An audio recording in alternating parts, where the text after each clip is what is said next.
Chapter 124. That wound was obviously several times more painful than a normal stick wound, but the inspection did not reveal anything. Ever since he received that fat beating, he had not slept a wink. It hurt. The severe pain made him unable to sleep at all, and he had endured until now. Drowsiness plus pain made his temper irritable, and Ning Xuemo's face could not help but appear in his mind: bright eyes, captivating red lips, two dimples when she smiled.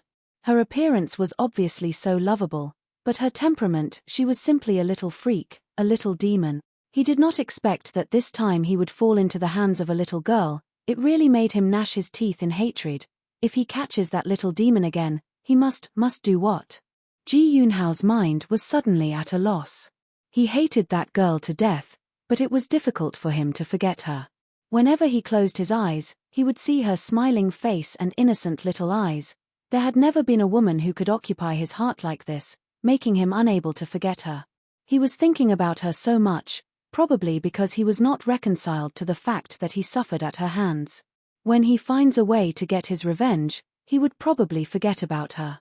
If he catches her, he must first fiercely whip her, and then press her down. He wants her to completely surrender to him, and there will be no one else in her eyes. The speed of the carriage was not slow. In less than a quarter of an hour, it was already approaching the city gate. In the morning, there were many people leaving the city, but the soldiers were still searching very carefully. Not only did they check the inside of the carriage, they also searched the bottom of the carriage where people might be hiding. Ji Yunhao lifted the curtain of the carriage, glanced at the city gate in the distance, then lowered the curtain, sighed, and leaned back on the stool. Where would that girl escape to? Although he had been living in the mansion, but he was still very well informed. He already knew that Ning Xuemo was bestowed a marriage and then went missing. Before he could finish his thought, he suddenly felt a chill behind him. An ice-cold object was pressed against his neck. If you don't want to die, don't scream. A low voice sounded in his ear. Ji Yunhao's body slightly stiffened. He slowly turned his head around. Reflected in his eyes was a little kitten's face and a pair of lively big eyes. Ning Xuemo, cover me, or I'll kill you. Ning Xuemo's words were very sharp. The knife in her hand moved slightly forward, and a line of blood flowed down Ji Yunhao's neck. She originally wanted to climb under the carriage to sneak out, but she did not expect that the soldiers would not even let go of the bottom of the carriage. They would crawl under the carriage to check. She had no choice but to take the risk and fight for a chance of survival. Ji Yunhao should also be very afraid of death, right? She was confident that she could kill him and bury him with her before he called for the guard. Master, we're about to reach the city gate. Are you doing well inside? Suddenly, a guard's voice came from outside the carriage. Obviously, that person's ears were very sharp. He heard a little noise and became suspicious, so he asked. Ning Xuemo's expression changed slightly. If Ji Yunhao's answer was slightly incorrect, the guards would probably rush in to take a look. I'm fine. You guys can continue to drive the carriage outside. Ji Yunhao suddenly opened his mouth. His voice was steady and calm. Yes. The two guards disguised as coachmen stopped talking and focused on driving the carriage. So tactful.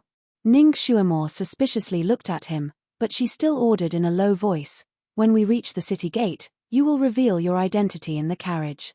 You are a prince, so they definitely won't enter the carriage to check on you. Chapter 125. Right now, I'm just a commoner. Right now, the guards at the city gate are the bailiffs of the Supreme Court.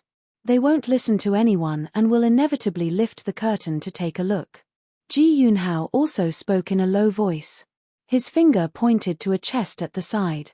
There are manservant clothes over there. You should quickly change into them and pretend to be one of my attendants. You should be able to muddle your way through. He was actually willing to help her.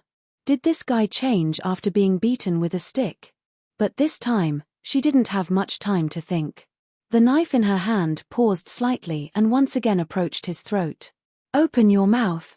Ji Yunhao's eyes slightly darkened, but as expected, he obediently opened his mouth.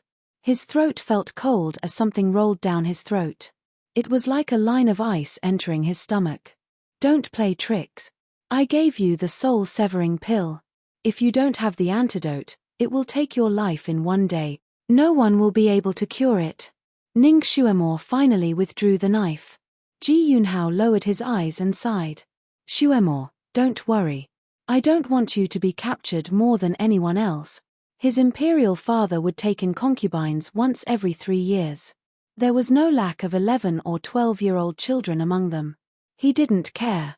Sometimes, in order to curry favor with his father, he would send some beautiful women into the palace.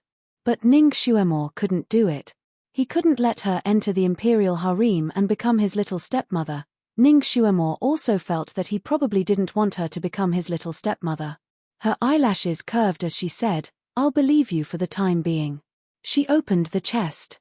Sure enough, there were 2 sets of manservant clothes inside. They were clean and new. Looking at the length, they were actually about the same height as her. Ji Yunhao didn't bring any manservant with him. Why did he bring manservant clothes? This question turned in Ning Xuemore's mind for a moment before she put it aside. They were about to reach the city gate. She didn't have much time left. She was actually wearing a tight-fitting undergarment underneath her beggar's clothes, so she didn't avoid changing her clothes under Ji Yunhao's gaze. She quickly took off her beggar's clothes and changed into the manservant's clothes. Then, she took a wet towel from the side and wiped her small face clean. She then combed her hair into the manservant's hairstyle. Ji Yunhao half sat there looking at her, watching her as if she was performing a magic trick. In the blink of an eye, she had completely changed her attire and appearance. Her ink-black hair covered her forehead, half covering her eyes. She slightly pursed her small lips, looking just like a manservant. She stuffed the Huazi clothes into the box. Ning Xuemore had spent half the night among the beggars, so she was a little smelly. However, this carriage actually had its own fragrance. Not long after Ning Xuemore entered, the smelly smell disappeared, and the carriage was still fragrant and pleasant. Ning Xuemore's gaze shifted as she used her hand to touch the carriage. Aromatic wood. This royal family really knows how to enjoy life. The carriage is actually made of fragrant wood. It must be known that in this continent, a piece of fragrant wood that was 1 square meter was worth thousands of gold taels. In other words, the wood of this carriage was worth tens of thousands of gold taels. This 6th prince was demoted to a commoner, but the carriage he used was also worth so much. Ji Yunhao was half lying on the brocade mattress. Pretend to fan me. At this time, Ning Xuemore naturally didn't want to go against him. Sure enough, she took a fan from the side and gently fanned him. She lowered her eyes and fanned him very professionally. If one ignored the sharp knife she secretly pressed on the left side of his waist, she was no different from a real manservant. I have to call one of them to come in and let them know of your existence. Otherwise, we will be exposed when they check. Ji Yunhao said in a low voice. Chapter 126. What he said was the truth. When the curtains were opened during the inspection, if the 2 guards suddenly saw her, there would definitely be a change. Ning Xuemore's eyes turned and she readily agreed, okay. Ji Yunhao was somewhat puzzled as he stared at her. Aren't you afraid that I'll take this opportunity to call them in to deal with you? Ning Xuemore smiled. Your little life is still in my hands. I believe that you won't be so stupid. The knife in her hand was definitely faster than his shout. Moreover, she had also fed him poison which could only be neutralized by her unique antidote. Smart girl. Ji Yunhao secretly sighed. He lightly clapped his hands and a guard immediately opened the curtains and came in. Master, you. When he suddenly saw Ning Xuemore, his expression changed. A light flashed in his palm and a long sword flashed. His my tong a junqing. Do you hear me? Ji Yunhao indifferently said, successfully stopping the guard from making trouble. The person who could be his personal guard was naturally very perceptive. He immediately replied, Master, don't worry. Number 2 understands. You can leave. Ji Yunhao waved his hand. Yes. Number 2 bowed his head and left the carriage. Ning Xuemore's eyes slightly flashed. It seemed that this 6th prince was not a complete idiot. He was able to train this kind of shadow guard. He still had some ability. The carriage quickly arrived at the city gate. The guards at the gate came to inquire about the owner of the carriage. During this time, The guards quickly checked the bottom of the carriage to make sure that no one was hiding there. Only then did they withdraw. The two guards driving the carriage explained Ji Yunhao's identity. The guards at the gate were very conscientious. They bowed. "We didn't know that this was Sixth Master's carriage. We have offended you." However, the emperor ordered that all carriages that pass by, regardless of whether they are royalty or nobles, must be carefully inspected. "We ask for Sixth Master's forgiveness." His meaning was to open the curtains and let them take a look. After all, this carriage did not indicate that it belonged to the Sixth Prince's residence. It also did not mean that the person inside was the Sixth Prince, Ji Yunhao. Ji Yunhao slowly opened his mouth. "Open the curtains and let them take a look." Because Ji Yunhao often went out of the city, these city guards all recognized him. At this moment, when they heard his voice, they immediately knew that it was indeed him inside. The news that he was punished because of Ning Xuemore in the imperial palace had already spread throughout the city, and these soldiers also knew about it. If it were any other nobles, they would believe that Ning Xuemore could be brought out, but Ji Yunhao. He probably hated that girl to the bone, so he naturally wouldn't do such a thing. As a result, the soldiers guarding the city relaxed. They only glanced into the carriage after the guards opened the curtains as a matter of routine. The interior of the carriage wasn't complicated and could be seen at a glance. Ji Yunhao lazily reclined in the carriage. Beside him, there was only a young servant fanning him. There was nothing wrong with it. All the soldiers thought to themselves, a descendant of the royal family is indeed a descendant of the royal family. Even if he is demoted, he still has the same attitude and enjoys it. I'm afraid that this demotion is just for show. Soon, he will still be the honorable Sixth Prince. These soldiers naturally didn't dare to make things difficult for Ji Yunhao. They hurriedly bowed and said a few words of apology and atonement before finally releasing the carriage. "Where are you going?" The road was filled with tall and lush green trees. The sound of horse hooves was crisp and clear, breaking through the morning fog. They were already 7 or 8 li away from the city. Along the way, they encountered several groups of people searching for them, but they were all easily sent away by Ji Yunhao. Ning Xuemore was unprecedentedly safe by his side. Chapter 127. Ning Xuemore had a feeling that life was like a play to her now that her mortal enemy had become the person who had helped her escape from danger. She saw that there was a large mountain on the left in front of her, and a hazy silhouette appeared in the misty morning light. However, this carriage was about to turn to the right, in the opposite direction of the large mountain. Ning Xuemore waved her hand towards Ji Yunhao. "Sixth Prince, this time you saved me, so I won't bicker with you about your previous schemes against me. We're even now. The Green Mountain doesn't change, the Green Mountain flows forever. We'll never meet again." She turned around and was about to jump off the carriage. Ji Yunhao raised his hand and pulled on the corner of her clothes. With a smile that wasn't a smile, he said, "How are we even now? I gave you 3 lashes of the whip, and you gave me 80 strokes of the rod. Our previous grievances are even, but this time I saved you. No matter how you look at it, you owe me a favor." Ning Xuemore pulled back her clothes. "You also schemed against me and sent me to prison. If I wasn't quick-witted, I would have died in there. The one who schemed against you and sent you to prison wasn't me, but someone else. You're so smart, could it be that you can't figure out who the mastermind is?" Ji Yunhao looked at her with a gloomy gaze. "Of course I know who the mastermind is, but you can't escape your contribution in adding fuel to the fire. Besides, you still owe me a life. It's already good enough that I didn't ask for it from you." Ning Xuemore's figure rose and jumped down from the carriage. "When did this prince owe you a life?" Ji Yunhao was puzzled. He couldn't help but lift the curtain and stare at her. "In the iron cage in the plaza." After Ning Xuemore replied with these words, she waved a small bag in her hand. "I'll take your snacks. Just treat it as a small compensation for me." She turned around and ran towards the mountain. "Where are you going?" Ji Yunhao looked at the large mountain and his heart sank.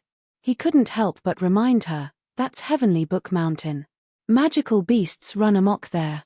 It's not a place you can go. If you don't have anywhere else to go, you can follow this prince. Ning Xuemor did not stop, nor did she look back. Her qing gong was excellent, and in a few moments, she was already far away. Now, she and the sixth prince could be considered to be friends. She didn't want to have too much interaction with this prince. Moreover, she had long wanted to explore the Heavenly Book Mountain. This was the perfect opportunity. Firstly, she needed to gather some herbs that couldn't be bought on the market, and she needed them urgently. Secondly, this place was dangerous, so she could avoid the pursuit of the Emperor's soldiers. It was said that even the Imperial Guards did not dare to set foot on this mountain. It would be just right for her to go back after 2 or 3 days of collecting herbs here. It wouldn't delay anything. Ji Yunhao looked at her back as it quickly disappeared into the horizon. He felt a sense of loss in his heart. A question flashed through his mind. Although he had let her down in the iron cage in the square, he had not taken her life, right? Why did she say that she still owed her a life? Master, did she poison you just now? Do you know how to detoxify the poison? An imperial guard reminded him. Ji Yunhao finally remembered the pill she gave him. His heart sank. This little girl said that if he didn't take the antidote for a day, he would die. She wouldn't really want to kill him, right? His figure rose, but he suddenly felt something in his sleeve. He reached out and took out a purple-red pill. There were 2 words engraved on the pill, antidote. The Imperial Guard was not at ease. This pill's composition is unknown. Why don't you go to the town ahead and find a doctor to examine it? Chapter 128. No need. Ji Yunhao raised his hand and placed the pill into his mouth, swallowing it. A warm current flowed down his throat, finally dispelling the cold feeling that the previous pill gave him. He snickered in his heart. Although this little girl was smart, she was still too young and didn't think things through. If she gave him the antidote now, wasn't she afraid that he would immediately send people to capture her? Or that he would leak her whereabouts to other soldiers? In the end, this little girl was still too inexperienced. He sat down and began to circulate the antidote. After a while, he felt his entire body heat up. Beads of sweat appeared on his forehead and his entire body was burning up. His mouth was also dry and there was a bitter taste. What was going on? Was this the normal reaction of the antidote or? He was so hot that he couldn't help but raise his hand to take off his outer robe. He didn't expect that a slip of paper would fall from his outer robe. This slip of paper was placed in a very good position. If he didn't take off his outer robe, this slip of paper wouldn't have fallen out. There was only a short line of words on the slip of paper. This antidote can suppress the poison for 5 days. After 5 days, come to Marquis Jingyuan's estate and the real antidote will be delivered. Ji Yunhao. This cunning little girl. She was simply a fox reincarnated. Ji Yunhao didn't know whether to laugh or cry. He was both angry and amused. After thinking for a bit, he ordered, "Number 2, follow her and make sure she is safe." Number 2 was somewhat puzzled. This little girl had schemed against His Highness so many times. Shouldn't His Highness hate her to the point of gnashing his teeth? Him not making things worse for her was already giving her face. Why did he still want to protect her? Ji Yunhao saw the doubt in number 2's eyes and lightly said, "This prince doesn't want her to die. She still hasn't given me the real antidote." This time, number 2 understood and immediately bowed. "Yes, master." He turned around and chased after Ning Xuemor. "You only need to secretly protect her. Unless there is no other choice, don't show yourself." Ji Yunhao instructed again. Understood. Number 2 didn't waste any words. His figure flashed and he chased after Ning Xuemor. Number 1 looked at Ji Yunhao with a complicated gaze. His Highness seemed to treat this little girl in a special way. He chose this time to leave the house especially to send this little girl off. Otherwise, he wouldn't have prepared clothes suitable for this little girl in the carriage. Although Ji Yunhao had been demoted, his information network was not the slightest bit blocked. As a prince, and an ambitious one at that, he naturally had a complicated network of connections and information. Everything that happened in the city would be transmitted to Ji Yunhao's ears in a timely manner. The Dali Temple's most famous arresting god led 12 gold medal arresters, riding fast horses and leading hunting dogs. They searched outside the city for an entire night, but they couldn't find even half a corner of Ning Xuemore's clothes. Ji Yunhao guessed that Ning Xuemore should still be in the city. Therefore, he chose to go out at this time and even made the carriage so ostentatious. Are you wondering why I want to help her? Ji Yunhao glanced at his subordinate. This subordinate really doesn't quite understand. Bodyguard number 1 was also straightforward. I don't want her to enter the harem. Regarding this point, bodyguard number 1 understood. This little girl was mischievous. If she entered the harem, she would definitely be an expert in wielding power. Furthermore, she had some friendship with the crown prince, Ji Yunhuang. If there were any unforeseen events in the harem, she would definitely side with Ji Yunhuang, which would not be beneficial to their 6th master. I can think of a way to get rid of her. Ji Yunhao secretly rolled his eyes. Get rid of her? That's easy for you to say. I almost got rid of by her, okay? Chapter 129. However, if he really wanted to kill her, it was not impossible. Although the little girl was smart and quick-witted, her martial arts were only average and she did not have any backing. If he really wanted to kill her, he had plenty of ways. However, he did not know why he could not bear to do so. Perhaps he was also moved by the thought of taking pity on her. After all, this little girl had superb medical skills. If he could subdue her and use her, it would not be a loss of a good arm. The mountains were extremely high and pierced through the clouds. There were many mountain ranges and it was a magnificent sight. This mountain had a total of 17 peaks.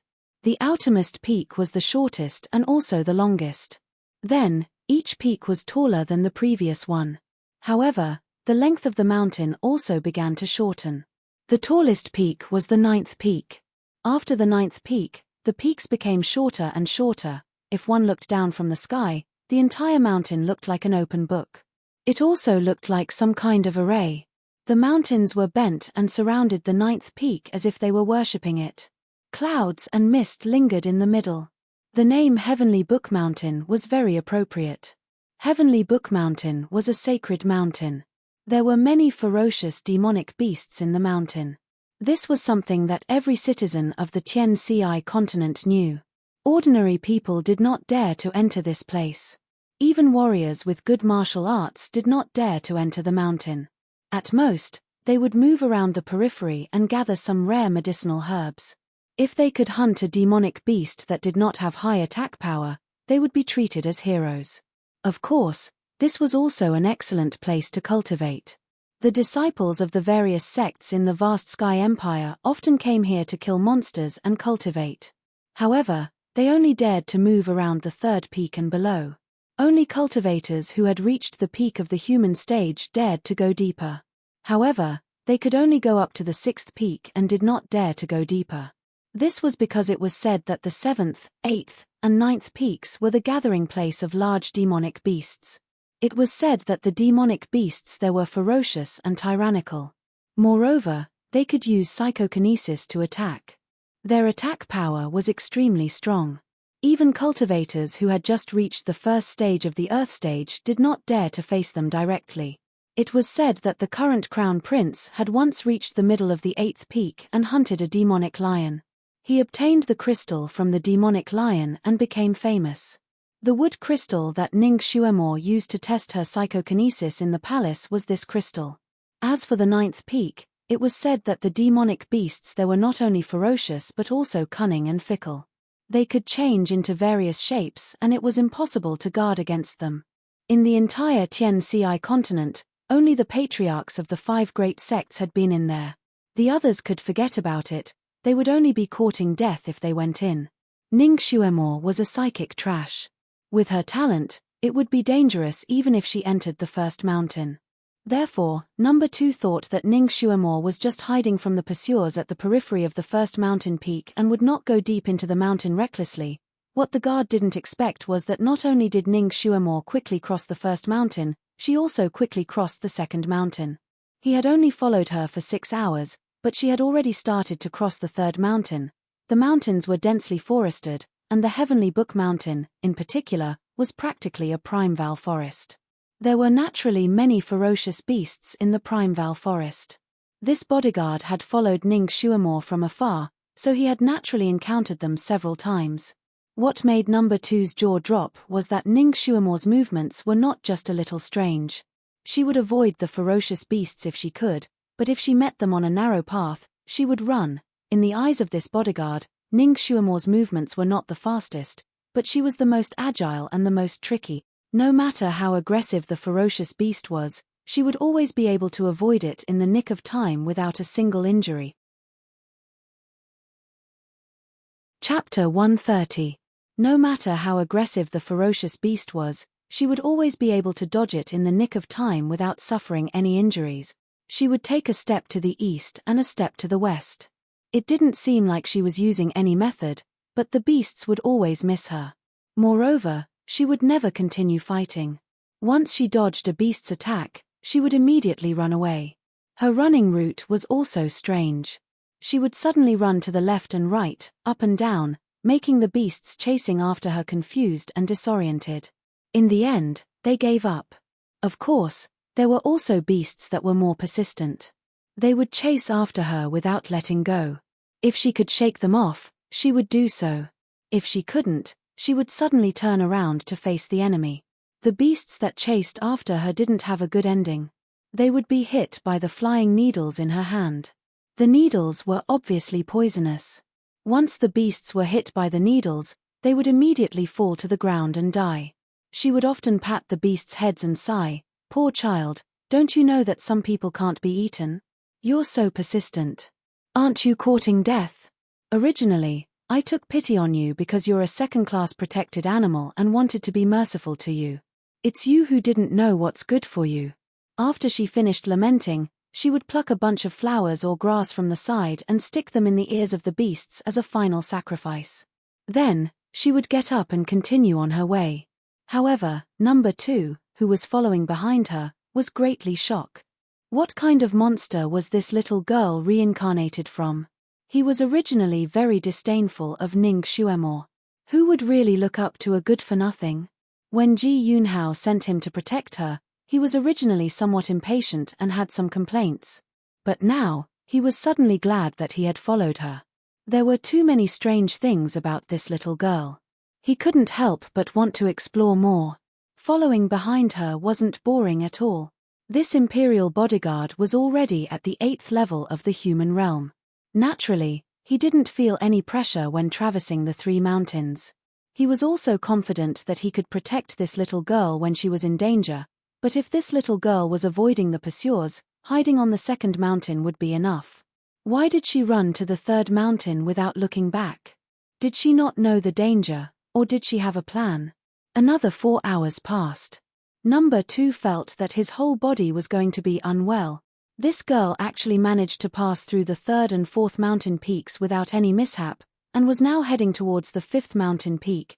With number 2's cultivation, he could still barely deal with the beasts on the 4th mountain, but even he wouldn't dare to charge into the 5th mountain. Did this little girl eat the guts of a leopard? Where did she want to go? The mountain forest became denser and denser. The tall trees covered the sky and the sun, preventing the sunlight from penetrating. Under the trees, there were all kinds of shrubs, covering all the paths. The branches were intertwined with each other, poisonous and non-poisonous shrubs entwined together. If it was an ordinary person, they would not be able to walk in it. However, Ning Shuamore was not an ordinary person. She was a special agent who had undergone countless field training. She did not have many things on her, but she could always use the grass and trees around her to make it as easy as walking on flat ground in this primitive forest. For example, when the path in front of her was covered with needle-like thorns, she would take out a long vine that had appeared in her hand at some unknown time. With a shake of her hand, she would throw it towards a big tree in front of her. Then, she would swing the vine forward like a swing and land on the tree.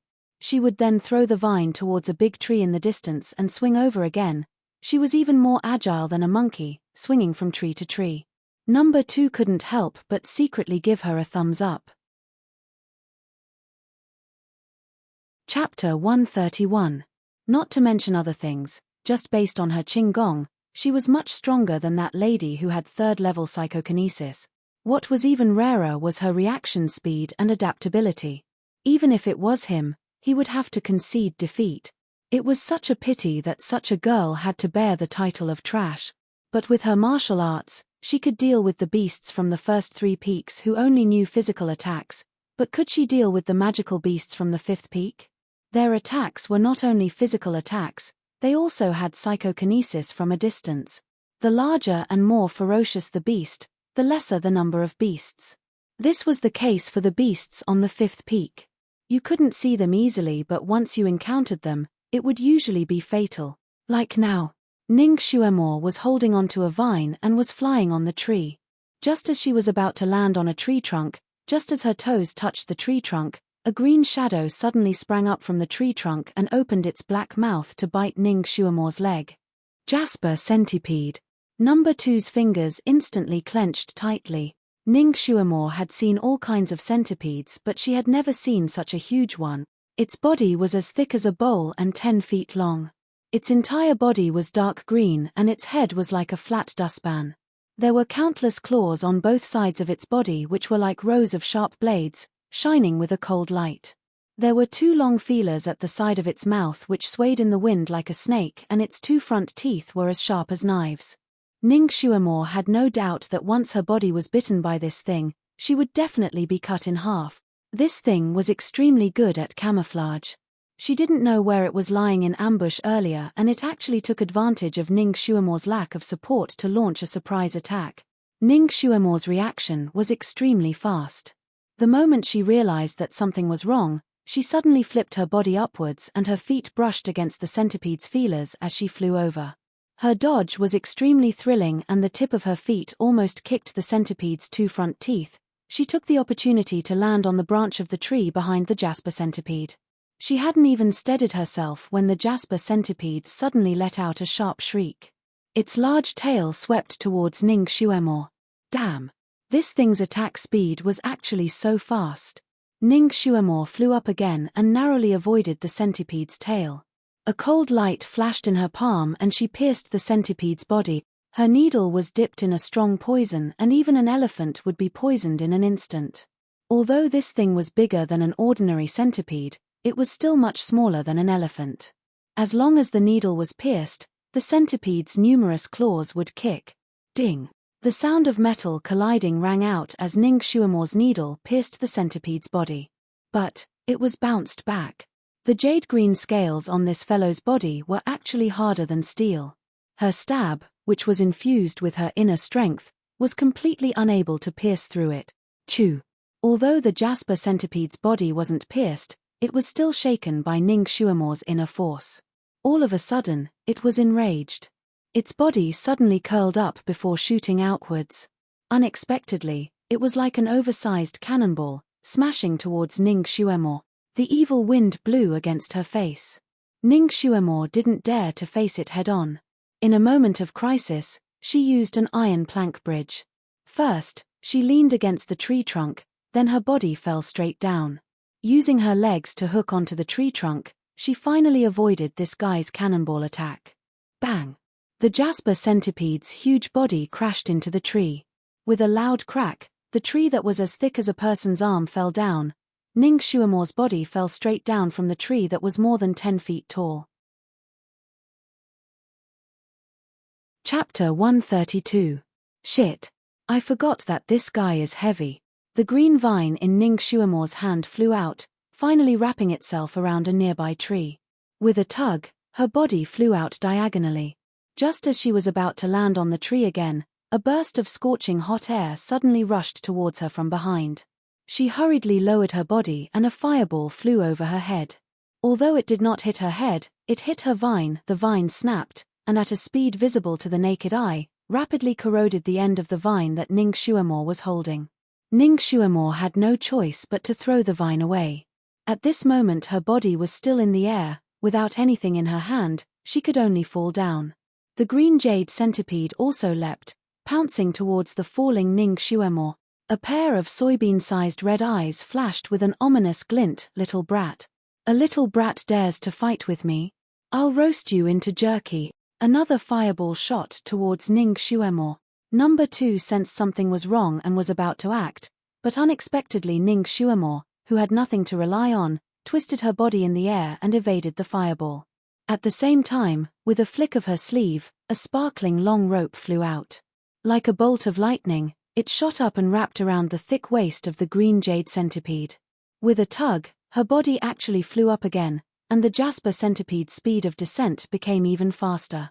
Thereupon, puff! The sound of branches breaking rang out one after another. The green jade centipede's huge body smashed into the thorny brambles, knocking down a large area. On the other hand, Ning Shuamor's body lightly landed on a tree several jong away, completely unscathed. Wonderful. It's really wonderful. It's even more wonderful than watching two masters fight. Number 2, who was hiding in the shadows, was entranced by the scene. This little girl is too cool. If he did not remember the sixth prince's instructions, he would have cheered out loud. Whoosh! A gust of wind rose from the ground, and the green jade centipede flew straight up from the brambles. It was probably the first time it was in such a sorry state. The scales all over its body stood up. With a long howl, a pair of wings grew out from its ribs. With a flap of its wings, it pounced straight towards Ning Shuamor. Flying centipede. The centipede actually grew wings. Does it have to be so abnormal? The jasper centipede was clearly enraged. It continuously spat out fireballs from its mouth and flew towards Ning Shuamor.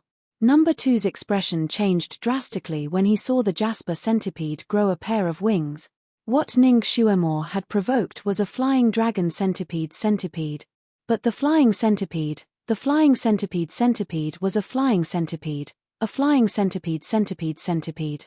However, the flying dragon centipede was the king of centipedes. Its psychokinesis had already reached the 6th rank. It should be a monster that only existed on the 6th peak. He did not expect to encounter one on the 5th peak. Even he might not be a match for it. I'm afraid this is bad. Before he could finish his thought, Ning Shuamor shot towards him like lightning. Number 2, don't just watch, give me a hand. Number 2 was stunned. Number 2? Who is she calling? Does she have other helpers here? She shouldn't have, right? If there were other masters nearby, he should be able to detect them with his skills. No. Her eyes were clearly looking at him. She was calling him. Number 2's handsome face darkened, but Ning Shuamor had already brushed past him. She even brushed aside the leaves that he was hiding behind. Chapter 133. As a result, Number 2's figure was completely exposed to the flying dragon centipede that was pouncing towards him. Damn it! A black light flashed in Number 2's palm, and a black iron sword appeared in his hand. With a wave of the sword, ripples of light appeared, and the fireballs that were chasing after Ning Shuamor directly collided with the ripples of light. Number 2 was originally standing on the thick trunk of a large tree, and the huge impact caused his body to sway. However, the trunk under his feet could not withstand the impact, and with a cracking sound, the branches broke, and he fell down. Fortunately, his qigong was not bad, and with a turn of his body in the air, he jumped onto another large tree. That flying dragon centipede was blocked by him, and was instantly enraged. It immediately changed its target, and vented all its anger on him. In the blink of an eye, one person and one insect were fighting. This fierce battle caused the nearby trees to suffer, and broken branches and leaves flew everywhere. Fireballs and blue waves danced together. Mixed with the deafening roar of the centipede and the sound of trees breaking, it was exceptionally hair-raising. Number 2 was also distracted by the fierce battle to find Ning Shuamor's whereabouts. That little girl had lured a disaster to him, and by now, she had already disappeared without a trace. That girl who burned the bridge after crossing it. This flying dragon centipede was extremely fast, and it was petty. If he slightly offended it, it would definitely not let him go, and would not rest until he was dead. Ning Shuamor could take the opportunity to escape, but Number 2 could not. He could only grit his teeth and fight with it. After fighting for about half an hour, Number 2's forehead was covered with sweat, and his arms were sore and limp. This flying dragon centipede was really too strong, and its strength was great, its movements were fast, and its fireballs were fierce. Every direct hit caused Number 2's arms to go numb, and the bones in his body felt like they were about to be shattered. The blood in his chest was surging, and there were several times where he wanted to vomit blood, On the other hand, that flying dragon centipede did not suffer many injuries. There were only a few places where it was stabbed by his sword, leaving shallow traces of blood. To its huge body, these injuries were obviously just superficial wounds, and were not fatal at all. It did not even slow down its movements at all. Am I going to die here? This place was deserted, so he didn't have to hope for reinforcements at all. Moreover, he was obviously not a match for this monster. If this stalemate continued, then he would be unable to escape death sooner or later. Number 2 felt despair in his heart. However, as a bodyguard who often rolled on the battlefield of life and death, he had a belief that even if he knew it was a dead end, he would fight until the very last moment. He gritted his teeth and fought hard. Even if he died, he wanted to leave a few more bloody wounds on this guy's body. Just as he was getting dizzy from all the killing, a clear voice suddenly rang out not far away from him. "Lure it over here." Ning Xuemo. She didn't take the opportunity to run for her life. He actually came back. Number 2's heart, which had always been calm, warmed slightly. He was a bodyguard. Since young, he had been taught to serve his master until his death. It was their instinct to protect their master and retreat in the face of danger. Moreover, they had never felt that it was wrong for their master to abandon them and flee alone. Although Ning Xuemo was not his master, she was someone he had been ordered to protect, and she was also the daughter of a marquis. He felt that it was normal for her to run for her life, but her reappearance was out of his expectations. However, with her three-legged cat's martial arts, even if she came back, she would only be sending herself to her death. She would not be able to change the outcome. Chapter 134. Hurry up and leave. Otherwise, you won't be able to leave. Number 2 shouted anxiously. Stop talking nonsense. Lure it over. Ning Xuemo's voice rang out again. This time, her voice was much more stern and firm. Number 2 was slightly stunned. He had seen many girls who liked to throw their weight around, but it was his first time encountering someone like Ning Xuemo. His heart trembled and he subconsciously wanted to obey. But if he lured the monster to her, wouldn't both of them die? Pa!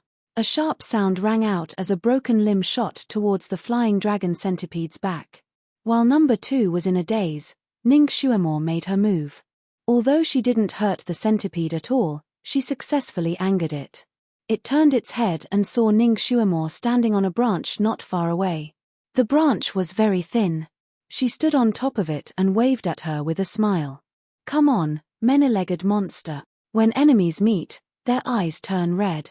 The flying dragon centipede roared and rushed over. This reckless girl. Number 2 also rushed over. Aya! The branch under Ning Xuemo's feet was burned by the flying dragon centipede's fireball. She screamed and fell down. Number 2's heart sank. The place where Ning Xuemo fell was a thorny forest that was taller than a person. If she fell in, even if she didn't die, she would be pierced by the thorns as thick as steel needles and become a hedgehog. The flying dragon centipede probably hated her so much that it didn't let her go even after forcing her down the branch. It wanted to burn her again or slap her with its claws. It shook its head and wagged its tail as it rushed down.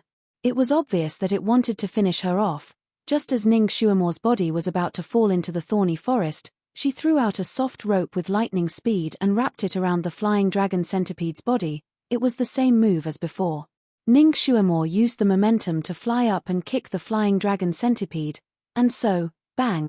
The flying dragon centipede fell into the thicket once more. Ning Xuemo lightly stood on top of a tree branch not far away. She beamed as she pointed her pinky at the brambles. You fell in the same place twice. An insect will always be an insect. You only have a body but not a brain. Number 2, who had rushed over, was speechless. Not only was this little girl unbelievably clever, her battle experience and reaction speed were actually not inferior to him, a bodyguard who had once rolled around in the Azura battlefield. And there were so many strange and bizarre ideas. Although the flying dragon centipede had fallen into the thicket, he did not dare to be careless. Subconsciously, he stood in front of Ning Xuemo, ready for battle. This kind of brambles would not be able to trap this kind of monster with copper skin and iron armor. It would immediately counterattack. Chirp! The flying dragon centipede suddenly let out an extremely mournful cry. Its huge body suddenly started to roll around in the thorny undergrowth. What was going on? Number 2 was puzzled. Logically speaking, even if the thorns on the thorny undergrowth pierced into the flying dragon centipede's body, it would at most cause a small flesh wound. It should not be able to fight. However, this was not the only thing that made Number 2 even more surprised. The flying dragon centipede started to twitch after rolling around in the thicket for a while. After a while, it straightened its body and stopped moving. Dead. Number 2 was stunned for a moment. He stood up and wanted to go down to check. There's no need to check. It's dead. Chapter 135. There's no need to look, it's already dead. Ning Shuemore opened her mouth. Her small face was slightly pale as she sat on the branch of a large tree. It seemed like those moves just now had consumed quite a bit of her strength. She spoke carelessly, but her tone was very certain. Number 2 was able to become Ji Yunhao's personal bodyguard, so he had some real skills. His mind was also very quick. He immediately understood, these brambles are poisonous. But he recognized these brambles. They were only slightly poisonous. Being pricked by them would cause a burning pain, but it wouldn't be fatal. Could it be that they were actually the flying dragon centipede's nemesis? He was bewildered and subconsciously wanted to go down and take a look. If you don't want to die like it, then you can go down and take a look. Ning Shuemore opened her mouth. Number 2 stopped in his tracks and raised his head to look at her. She was sitting there lazily, her small feet swinging back and forth. She was 3 parts lazy, 6 parts leisurely, and 1 part serious. Was it you who poisoned the brambles?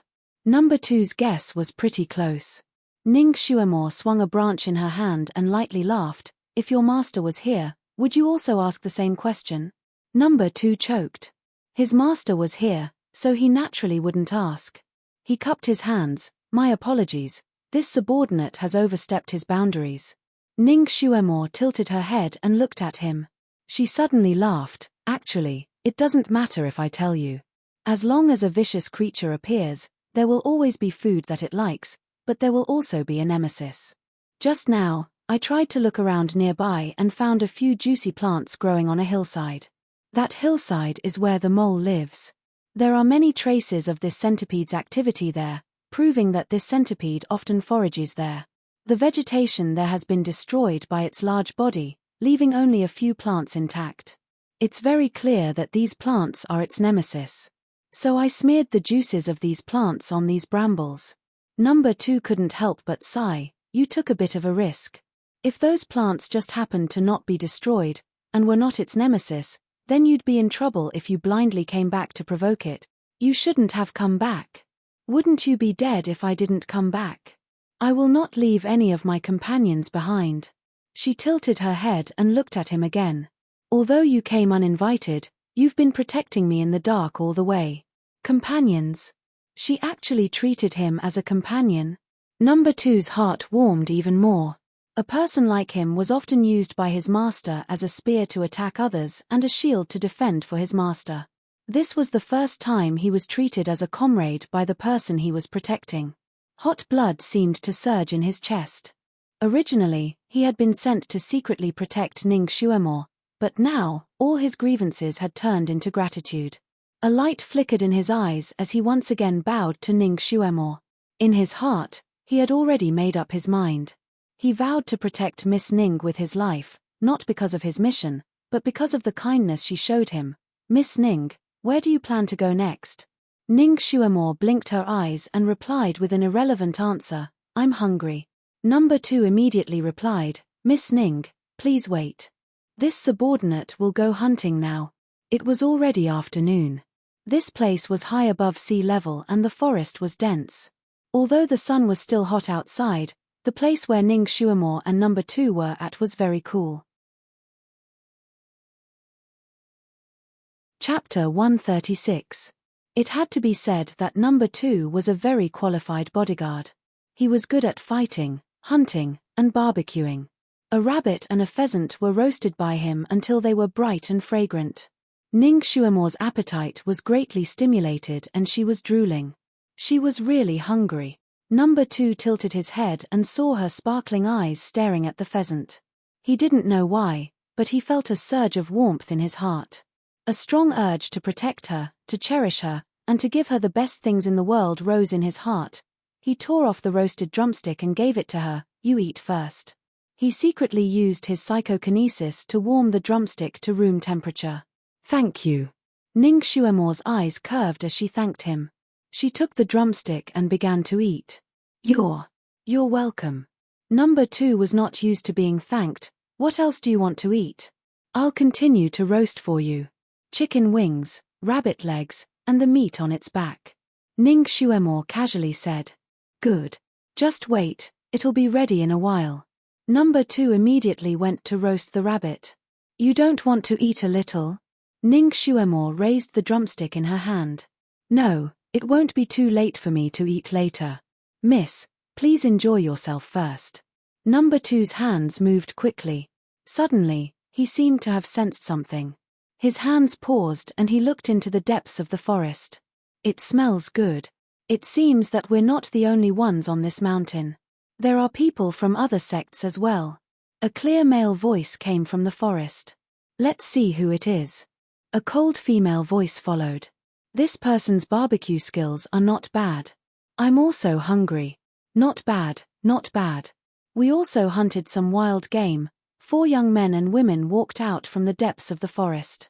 There were 2 men and 2 women. They looked to be around 20 years old.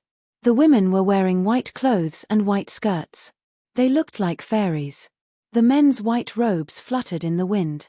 Their collars were embroidered with a bird feather pattern. It was obvious that they were from the same sect. They should be disciples of some sect who came here to gain experience. Ning Xuemo glanced at them and couldn't help but rub her eyebrows. This white dress was indeed beautiful, but was it really suitable for training in the deep mountains and forests? "Aren't you afraid of being targeted by the beasts? Aren't you afraid of being stained with dust?" He really wanted to be elegant and not care about his life. The figure of the ancestor flashed through her mind. His white robes were like the clouds and the moon.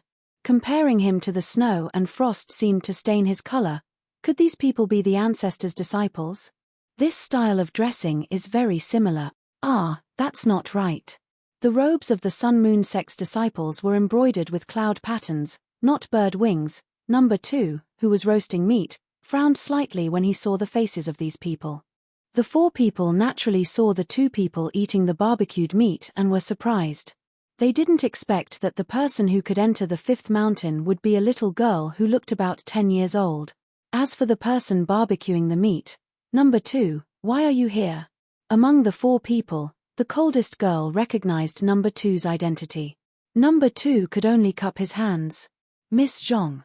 So it was an acquaintance. Ning Xuemo raised her eyebrows. Number 2 didn't have a name. This Miss Zhong actually called him Number 2. Who is this little girl? Miss Zhong sized up Ning Xuemo with her sharp eyes. She couldn't tell who this little girl was. Chapter 137. Who is this little girl? Miss Zhong's sharp eyes scanned Ning Xuemo from head to toe. For a moment, she couldn't tell who this little girl was, nor did she see anything special about her. Her tone was condescending. Number 2 was stunned and also looked at Ning Xuemo. He didn't know if he should reveal Ning Xuemo's identity. Ning Xuemo smiled slightly and lazily said, "We're just strangers who met by chance. In the blink of an eye, we'll go our separate ways. Why ask for my name? How dare you? My 8th senior sister is giving you face by asking for your name. How dare you be so unappreciative?" The round-faced girl in white who came with Miss Zhong shouted. What an arrogant girl. She had to answer honestly just because they asked her. What kind of twisted logic was this? Ning Xuemo was too lazy to pay attention to her. She turned to Number 2 and urged, "I still want to eat the rabbit leg. Let's roast it ourselves." Miss Zhong and the others were completely ignored. The round-faced girl was obviously someone who often walked sideways. She raised her eyebrows and was about to get angry again when Miss Zhong waved her hand. "Forget it, 9th sister. Why lower yourself to the same level as a child? She turned to number 2 and asked, Number 2, how is your prince? Very good. Thank you for your concern. No need to be so polite. When you go back and see your prince, send my regards to him on Rushuang's behalf. Yes, I'll definitely pass on your message. Zhong Rushuang nodded and said, Number 2, your roasted game is pretty good. Help us roast it too. 15th brother, give the game in your hands to him to take care of.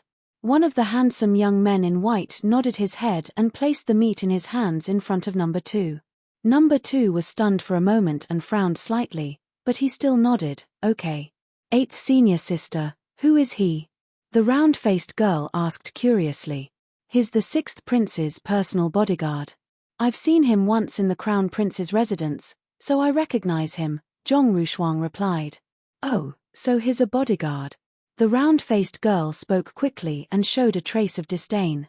She immediately stopped being polite. I want to eat fully roasted. I want to eat the one that's covered in mud and then dried and depilated. The 4 of them each said what they wanted to eat, obviously treating number 2 as a servant. Those who could come here to train were not ordinary people. Their telekinesis was at least a 6th order master. These people came here, their white clothes were not stained with much dust, and they did not look embarrassed. Obviously, their martial arts were not low. This Zhong Rushuang had also entered the crown prince's residence. Could it be that she was an acquaintance of Ji Yunhuang? Ning Xuemore was on the run. She felt that she should keep a low profile and not cause any trouble. But these people's attitudes were really annoying. She actually dared to bully her people in front of her. She was the head of the Secret Service in her previous life and was usually very protective of her subordinates. She could scold and beat her subordinates when they did something wrong, but she couldn't tolerate others criticizing them. Right now, she had already subconsciously treated number 2 as her subordinate brother, and this group of people was shouting at him like this, Don't you have arms and legs? Roast whatever you want to eat yourself. Ning Xuemore's face tensed up as she spoke. What a bold little girl. We're letting him roast meat because we think highly of him. Do you know who we are? The round-faced girl clearly had a fiery temper and exploded at the slightest provocation. Ning Xuemore smirked, I don't care who you are. I only know that he's not your servant. There's no reason for him to serve you for free. Even if he agreed, you should at least thank him. Don't you have any manners? Chapter 138. The round-faced girl choked at Zhong Rushuang's question. He's the 6th prince's bodyguard, and we're the crown prince's junior brothers and sisters, Zhong Rushuang said flatly. So, we can treat the 6th prince's bodyguard as a servant. Are you satisfied with this answer? Ning Xuemore's eyes flashed. They were actually Ji Yunhuang's juniors? Then they were also from the Sun Moon sect. Why didn't they wear the same clothes? Miss Ning, they are disciples of the Bright Reverence School. Their psychokinesis is above the 8th rank of the human realm. We can't afford to offend them. Bear with it. Number 2 suddenly transmitted his voice to Ning Xuemore. Bright Reverence School? Ning Xuemore quickly searched her mind for the origins of this school. Suddenly, a legend floated into her mind. According to the legend, 300 years ago, the ancestor had made an exception and accepted a female disciple named Yi Qingwan. Later, for unknown reasons, she was expelled from the school and refused to acknowledge it. That female disciple was also a strong person, so she founded the Bright Reverence School. Bright Reverence actually meant worshipping the sun and moon, implying that she was from the Sun Moon sect. These people claimed to be Ji Yunhuang's juniors. Could it be that they were the direct disciples of the Bright Reverence School's founder, Yi Qingwan? If Yi Qingwan was still alive, she would be over 300 years old. Her disciples, on the other hand, were very young. Miss Ning, don't be fooled by their appearance. They are actually over 70 years old. It's just that they have a technique to retain their youthful looks. Number 2 continued to transmit his voice to her. They were actually so old. Psychokinesis was really a mysterious thing. Ning Xuemore once again yearned for psychokinesis. Which girl didn't want to retain their youthful looks? Even Ning Xuemore was no exception. Only when your psychokinesis breaks through the first rank of the Earth realm can you truly retain your youthful looks. They haven't broken through the Earth realm yet. The reason why they can retain their youthful looks is because their master has a special technique to retain their youthful looks. He also taught it to them. Number 2 continued to explain. Ning Xuemore nodded. She felt that she had gained a lot of knowledge. What are you two whispering about? The round-faced girl's face was full of suspicion. There. Isn't that a flying dragon centipede? A white-robed youth suddenly pointed at the thorny thicket and shouted. Like a stone that stirred up 1,000 ripples, the other three immediately looked in the direction he was pointing. Zhong Rushuang's eyes lit up. Her usually cold and arrogant face also showed surprise. As expected, we can complete the task that Master gave us. So the long howl we heard just now was indeed from it.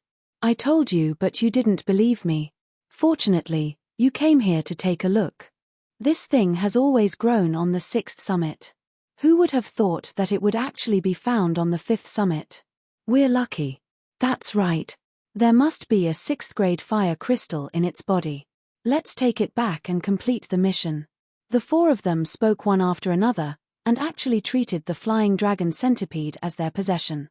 I'll go get the crystal. A white-robed youth volunteered. Just as he was about to fly up, Ning Xuemore successfully stopped him with a sentence. This centipede was killed by us. Did you ask for our permission to take it? Zhong Rushuang glanced at Ning Xuemore, and then her gaze fell on number 2. Number 2, your martial arts have improved. You can actually hunt the flying dragon centipede alone. It was obvious that she didn't take Ning Xuemore seriously. She also didn't expect that Ning Xuemore would take the lead in killing the flying dragon centipede. She changed the topic again. This flying dragon centipede is something that my master needs. Give it to us. I'll definitely explain it to your master later. Chapter 139. This. Number 2 glanced at Ning Xuemore and saw that she was looking at him with a smile that wasn't a smile. His courage was boosted. My apologies, forgive me for not being able to comply. This thing was Ning Xuemore's prey, so he had to protect it for her. Although the flying dragon centipede was a monster of the 6th peak, there were very few of them.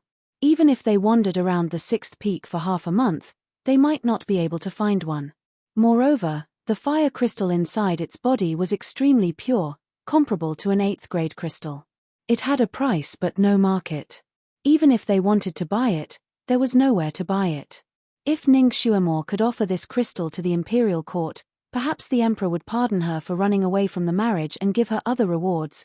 Zhong Rushuang's pretty face sank. You've got guts, daring to refuse me? In this world, not many people dared to refuse the request of a direct descendant of the Bright Reverence sect. Even the disciples of the Sun Moon sect would give them some face, but this little guard in front of her actually dared to say no? My apologies, the fire crystal inside this flying dragon centipede is something that our master wants. Without his personal agreement, forgive me for not being able to comply. Please forgive me, Fairy Zhong. Everyone's skills are profound and you're all dragons and phoenixes among men. Relying on your own strength, you should be able to hunt the flying dragon centipede and report back. Number 2 had no choice but to use Ji Yunhao's name. He couldn't mention Ning Xuemore, lest he bring a fatal disaster upon her. Ning Xuemore glanced at number 2. Although this guard had a baby face, he was a serious person. She didn't think that he would be able to say something so logical and not offend anyone. Zhong Rushuang paused, her eyes flashing with a hint of sternness, but the corners of her mouth curved slightly. All right, since it's something that the 6th prince wants, we'll go hunt it ourselves. Let's go. Senior sister. The round-faced girl couldn't help but call out, clearly not wanting to give up. Let's go. Zhong Rushuang only said one sentence. The other 3 people's faces were filled with anger, but they couldn't disobey. They glared angrily at Ning Xuemore and number 2, then stood up to leave. Brothers and sisters, please wait. Ning Xuemore stood up. Zhong Rushuang turned around and glanced at her. What else do you want? Ning Xuemore had an apologetic look on her face. We're very sorry that we can't give you the flying dragon centipede crystal. How about you let us grill a few more game for you as an apology? Her voice was sweet, her eyes were clear, and she called out to them intimately. This made these people who were close to 70 years old but still maintained a youthful appearance feel very comfortable. Moreover, they were really hungry, and they were too lazy to roast anything themselves. More importantly, it was difficult to roast it with such perfect color, aroma, and taste. Little girl, you're quite sensible. All right, we'll eat your meal to make you feel at ease. Zhong Rushuang and the other three sat down. Number 2 was grumbling in his heart. It wasn't that he didn't want to roast meat for these people, but he had finally managed to get rid of these fiends. Now that Ning Xuemore had asked them to stay, he didn't know what unforeseen events would happen if they stayed. The little girl knew their identities. Was she afraid of offending them, so she used this as a gesture of goodwill? He couldn't guess Ning Xuemore's thoughts, so he could only go and clean up the game. Ning Xuemore ran over and rolled up her sleeves. I'll help you with it. It'll be faster, too. Don't let these brothers and sisters starve. Number 2 didn't want her to interfere. He was about to refuse and ask her to go and rest first. However, Ning Xuemore smiled at him and winked. Number 2 didn't know what she was up to, so he just let her be. Chapter 140. Zhong Rushuang and the others didn't suspect anything else. They were only a little afraid of the ancestors' children. They didn't care about the other children. What's more, this child spoke so clearly that she was a little girl. Since she was with number 2, it was obvious that she wasn't one of the ancestors' children. What else did they have to be afraid of? One of the youths in white even joked with them. Number 2, this little girl isn't your little wife, is she? Her little face is quite handsome, and her little hands are quite skillful. Number 2 stiffened and subconsciously wanted to refute. Ning Xuemore turned around and glared at that person, whispering, "No way." She denied it, but her little face turned red. This was simply a disguised admission. The few people looked at each other and laughed in their hearts. This little girl was still too inexperienced. Zhong Rushuang had been a little suspicious and guarded against her, but at this moment, that little bit of vigilance disappeared. The game was roasted very quickly. Just as the few people had expected, it looked, smelled, and tasted good. It whetted their appetite. The round-faced girl was anxious and grabbed a roasted rabbit to start eating. Wait. Zhong Rushuang stopped her. Out of nowhere, she took out a silver needle and pricked the rabbit's body. She then pulled it out to take a look. The silver needle was as bright as before. Only then was she relieved and handed it to the round-faced girl. She was obviously very suspicious. She tested all the game that was passed to them with her silver needle one by one. Only after confirming that it wasn't poisonous did she feel relieved to eat it.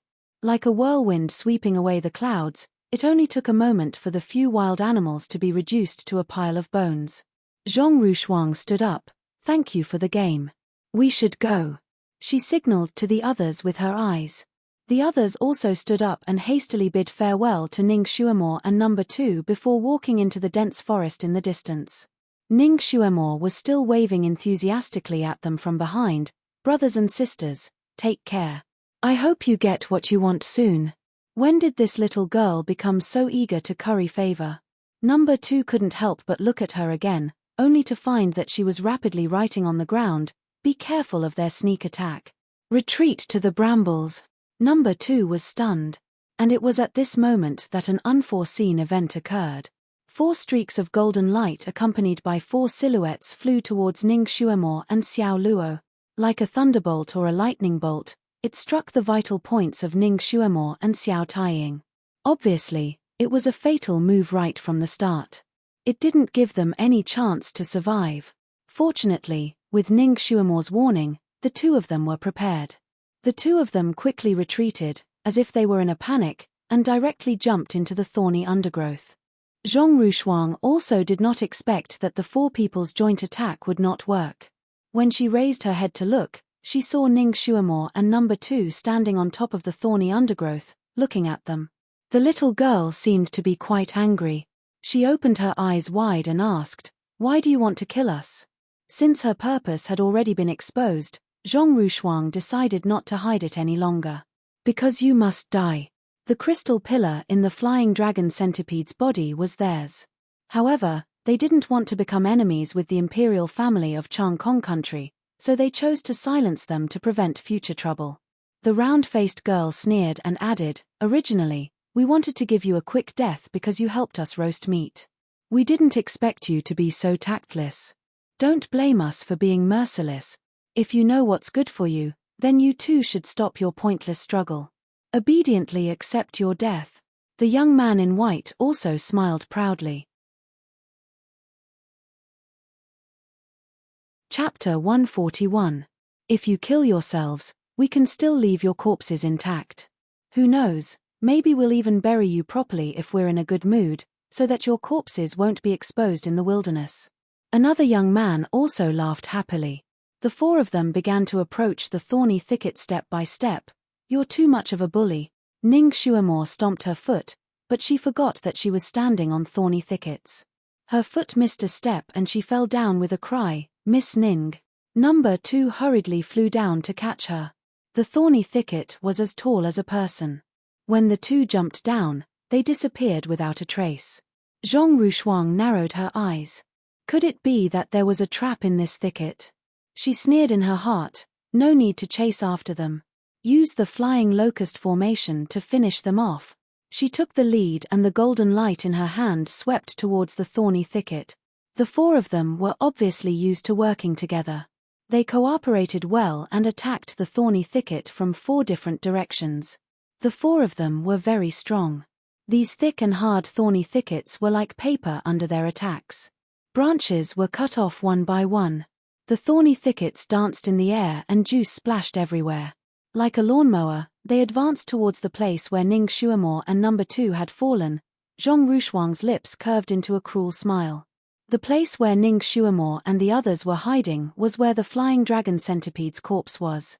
They still needed to get the crystal. No matter what, they had to clean up the thorny thickets around them so that it would be convenient for them to make a move.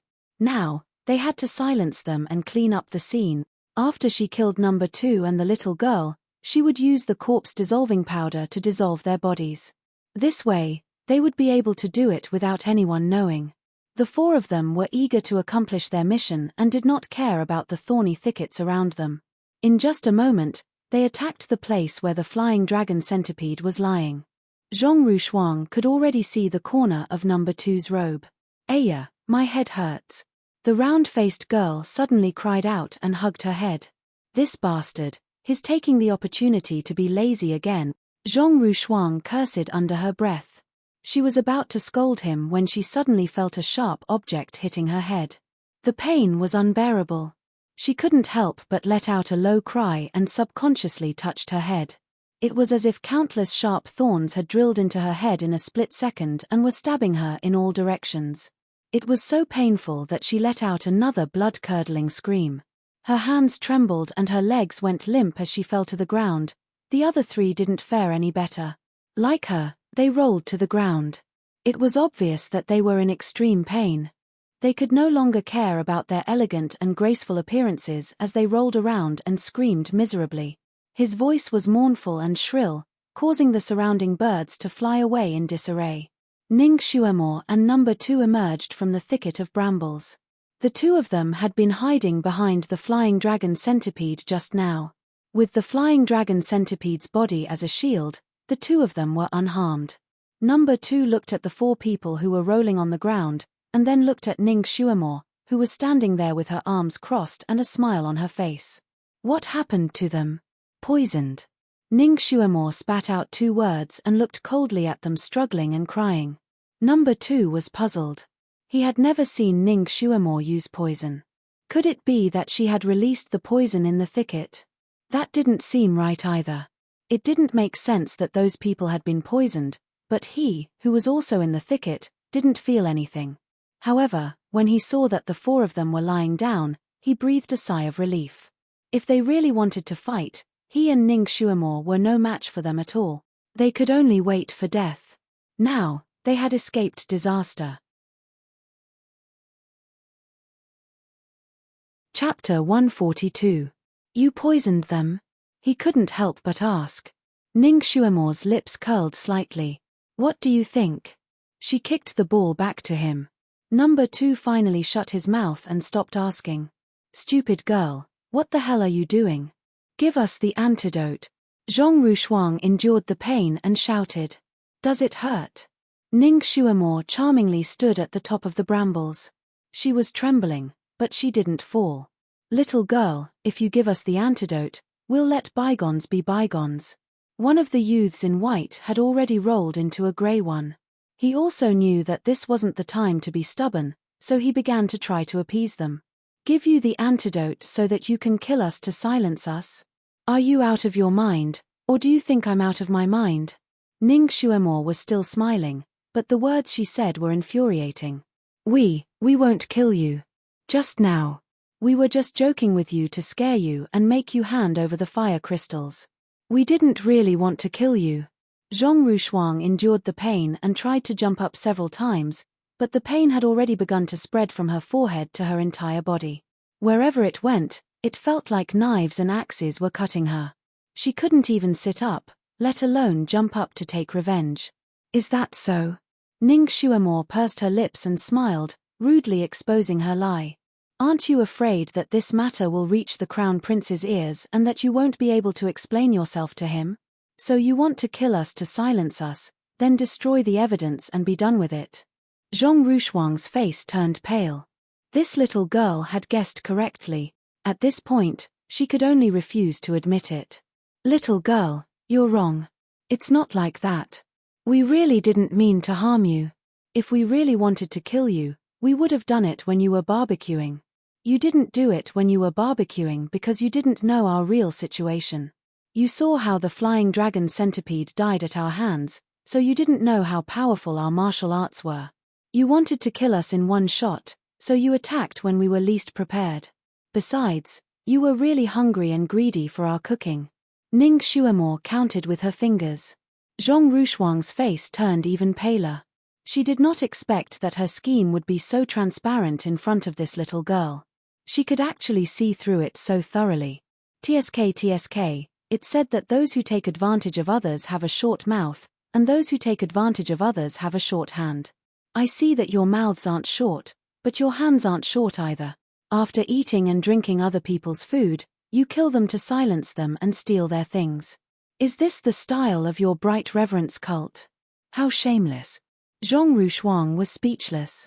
Even if she was thick-skinned, she still felt a little embarrassed after being exposed by this little girl in front of her. Little girl, how good are you? You poisoned the meat just now, didn't you? So, you've been scheming against us all along. Zhong Rushuang was not stupid. After thinking for a while, she realized something and could not help but retort. But she had tested it before eating it, and it wasn't poisonous. Ah, you're not stupid. Ning Xuemo giggled. However, you're only half right. I did put a kind of poison in the game you ate. This kind of poison isn't poison at all if you eat it alone. It's just a kind of seasoning. If you really left after eating it and didn't scheme against us, nothing would have happened. But you ate it and even schemed against us to kill us. The juice in the thorns is actually a kind of poison. This kind of poison isn't poison on its own, but when it's mixed with the poison I put in the game, it becomes an intestinal poison. Chapter 143. Zhong Rushuang. So that's how it is. This little girl's mind is so meticulous. What a sinister scheme. Number 2 also admired Ning Xuemo very much. Originally, it was a battle of life and death, but he did not expect that she would be able to resolve it so easily without spilling blood. It seems that she had already seen through the conspiracy of these people at that time. How could such a small person have such keen observation skills? She was even more mature than him, a person who had been rolling on the edge of a knife all year round. But how should he deal with these people? These people were from Bright Reverence School. The sect master of Bright Reverence School was very protective of his disciples, and all of them were arrogant and willful, not allowing anyone to humiliate them.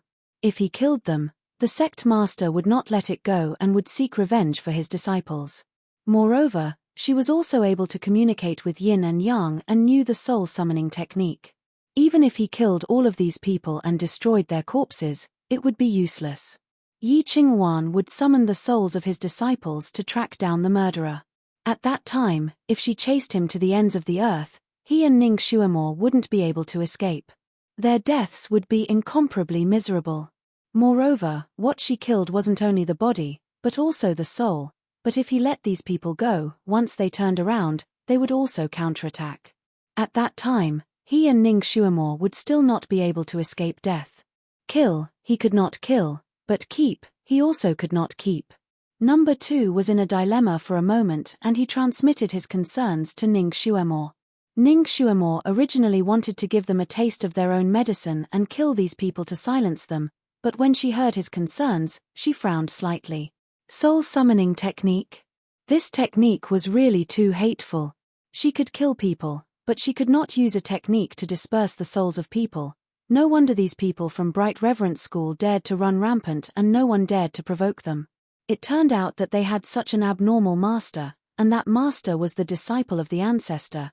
It seemed that the ancestor was also abnormal. His own disciple was so tyrannical. Did he not know how to clean up the sect? Ian, I heard that Yi Qinghuan was his only female disciple. Could it be that there was some unspeakable secret?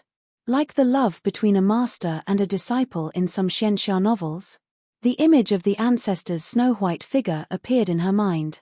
TSK, he really looked like the cold master in the abusive relationship between master and disciple. He only took in one female disciple but expelled her from the sect. Then, her love turned into hate and she became Abbess Mihu. TSK, what a melodramatic drama of love and hate, of not being able to get what one loves. After Yi Qinghuan, the ice sculpture-like venerable overlord did not accept any female disciple and turned a blind eye to her actions.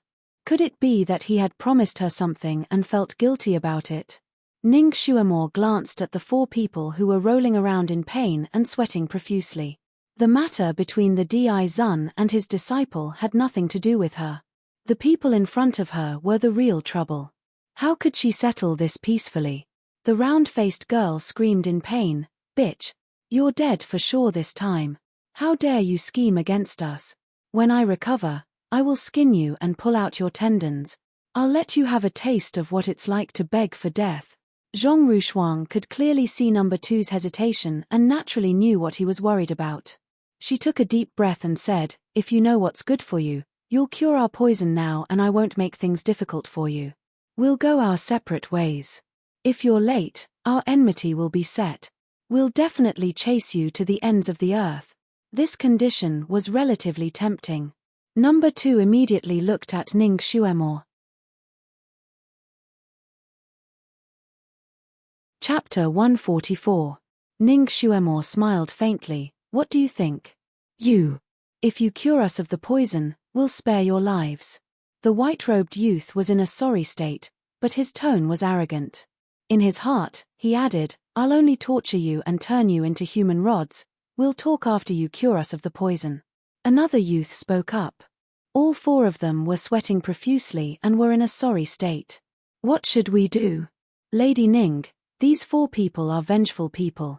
Number 2 transmitted his voice again, stuck between a rock and a hard place. Ning Xuemore seemed to be in a difficult position as she thought about it, then sighed, "Aya, this is really a dilemma. Let me think about it. Number 2, let's ignore them for now. We'll talk about it after we get the fire crystal." "Yes." Number 2 also decided not to dwell on this difficult problem for the time being and went to kill the flying dragon centipede to get the crystal. Zhong Rushuang and the others were so angry that their noses almost went crooked. This damned girl could take her time to think, but they were being tortured here and they didn't want to wait a moment longer. The 4 of them were there. Some were threatening, some were tempting, some were cursing, some were red-faced and some were white-faced. They wanted to trick Ning Xuemore into curing them of the poison first. Unfortunately, Ning Xuemore didn't seem to have any intention of paying attention to them. She crossed her arms and excitedly watched number 2 retrieve the crystal. This flying dragon centipede had copper skin and iron bones. In order to peel off its skin and flesh, one had to start from a small hole in its abdomen. Then, one had to peel it off bit by bit like tearing off iron. It was very time-consuming. Ning Xuemore didn't seem to be impatient at all. She watched with great interest. On the other hand, every moment was torture for those few people. Cold sweat broke out all over their bodies, and the clothes on their bodies had already been rolled into a mess. After 2 hours, their willpower was finally defeated. They no longer dared to curse, only begging and crying. The round-faced girl even knelt on the ground and kowtowed repeatedly. 4 hours later, Number 2 finally took out a blood-red crystal that was about 2 feet long from the flying dragon centipede's body.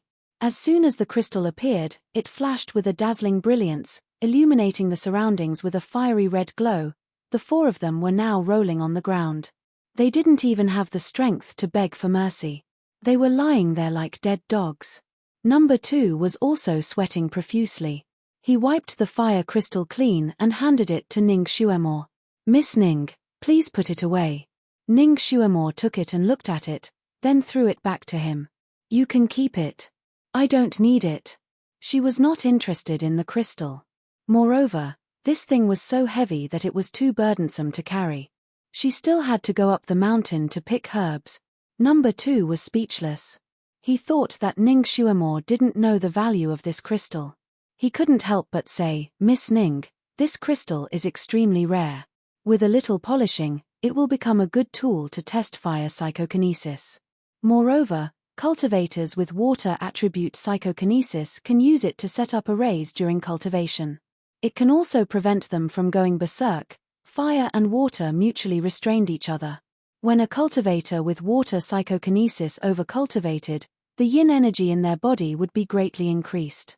Only by using a fire attribute crystal to neutralize the yin energy would they be able to resolve this crisis. Looking at your psychokinesis, it should be of the water attribute." Ning Xuemore glanced at him. "Then I'll give it to you." Although this imperial bodyguard was Ji Yunhao's imperial bodyguard, his character was extremely loyal to his friends. He was also relatively straightforward and candid. Ning Xuemore had always respected this kind of man. Moreover, he was currently her companion, so Ning Xuemore didn't feel any heartache when she gave him the crystal. Chapter 145. Number 2 looked at the fire crystal in his hand, then looked at Ning Xuemore. His eyes flickered. He thanked her and solemnly put away the fire crystal. He didn't say any more words of gratitude. Some favors needed to be engraved in his heart, not expressed verbally. "Lady Ning, where are we going now?" "Zhu Yufeng, to pick herbs." Ning Xuemore replied. "Hey, Lady Ning, you help us detoxify the poison first. We're willing to help you fight. Zhu Yufeng has a guardian beast. You can't beat it." Zhong Rushuang forced herself to speak. Ning Xuemore slowly walked over and squatted in front of her, looking at her. "Are you planning to cut me into pieces after detoxifying the poison?" "No, definitely not. I'm willing to swear." Zhong Rushuang finally saw a glimmer of hope. How could she let it go? She hurriedly promised. "All right, then make an oath. If you break the oath, then your master will never be forgiven by the ancestor, and will never be able to return to the Sun-Moon sect." Number 2 interjected from the side.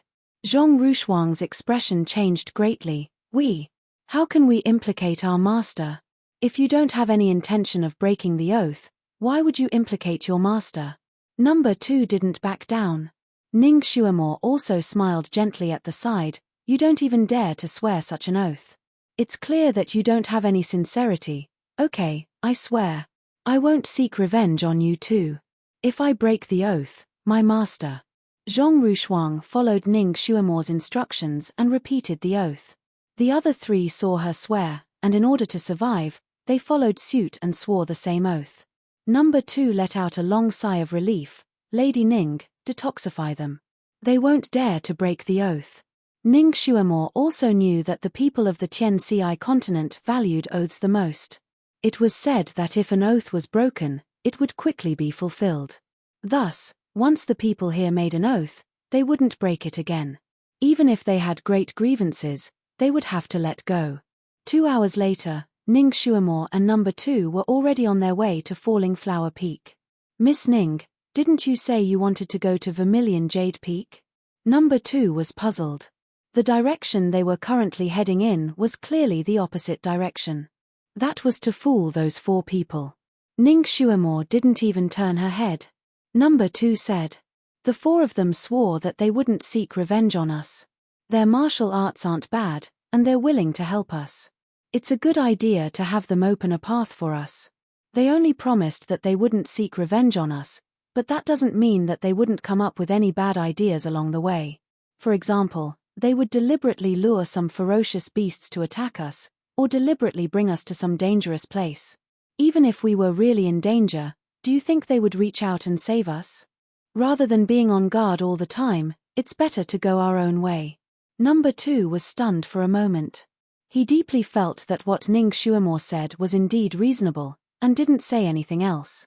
Speaking of which, their master, Yi Qingwan, really knows the soul tracking technique? Ning Shuamore was still a little doubtful. Actually, according to her temperament, when she subdued those 4 people, she wanted to kill them cleanly and cleanly. She didn't want to rack her brains and expend all her energy to subdue them, so as to avoid any future troubles. However, Yi Qingwan's soul tracking technique did make her somewhat apprehensive. She was still very weak now, but that Yi Qingwan's martial arts had already reached Earth rank level 8. She had hundreds of disciples under her, and was already a powerful existence on this continent. Chapter 146. If such a person wanted to take Ning Shuamore's life, Ning Shuamore would have no chance to escape. Fighting against such a big boss when she was still very weak was undoubtedly like a mantis trying to stop a chariot, or an ant trying to shake a tree. It was too irrational. Number 2 nodded and told her a few stories about how Yi Qingwan used the soul tracking technique to find out the cause of her disciples' deaths and used cruel methods to take revenge. Every one of them was hair-raising, and every one of them died very miserably. One of them was even a prince of a certain country. Because he accidentally killed a disciple of Bright Reverence sought revenge and burned him alive on the city wall. Even the emperor of that country was angry but didn't dare to say anything. Ning Shuamore frowned slightly. It seemed that this Yi Qingwan was even more abnormal than that abbess Mi Hu. She was so tyrannical, yet the ancestor didn't care about her. It seemed that he had some kind of special feelings for her. How did Yi Qingwan get expelled by the ancestor? Number 2 shook his head. This is an old matter from 300 years ago. No one knows the specific reason. Sun Moon Sect and Bright Reverence both kept their mouths shut. I only heard that the ancestor had taken her as a disciple for 3 years and then ordered her to be expelled. He never saw her again. Ning Shuamore listened to the gossip with great interest. Then how do you know that she wants to return to the sect? After all, she has already become the founder of a sect. How good is it to be a founder, being someone's disciple and being restricted and controlled? Number 2 sighed. Senior Yi wants to return to the Sun Moon sect. The entire Tian-Ci continent knows about it. Unfortunately, the ancestor doesn't want to let her go. He even refuses to see her. I heard that Senior Yi tried every method but still couldn't see him. This ancestor was really arrogant. It seemed that this Yi Qingwan really loved the ancestor. The ancestor shouldn't be completely heartless towards her, right? Otherwise, he wouldn't have let her run amok. Perhaps he was apprehensive about the status of master and disciple. The ancestor was a very prideful ancestor. He wouldn't allow himself to have such a stain on his reputation. Therefore, he decided to expel Yi Qingwan from the sect.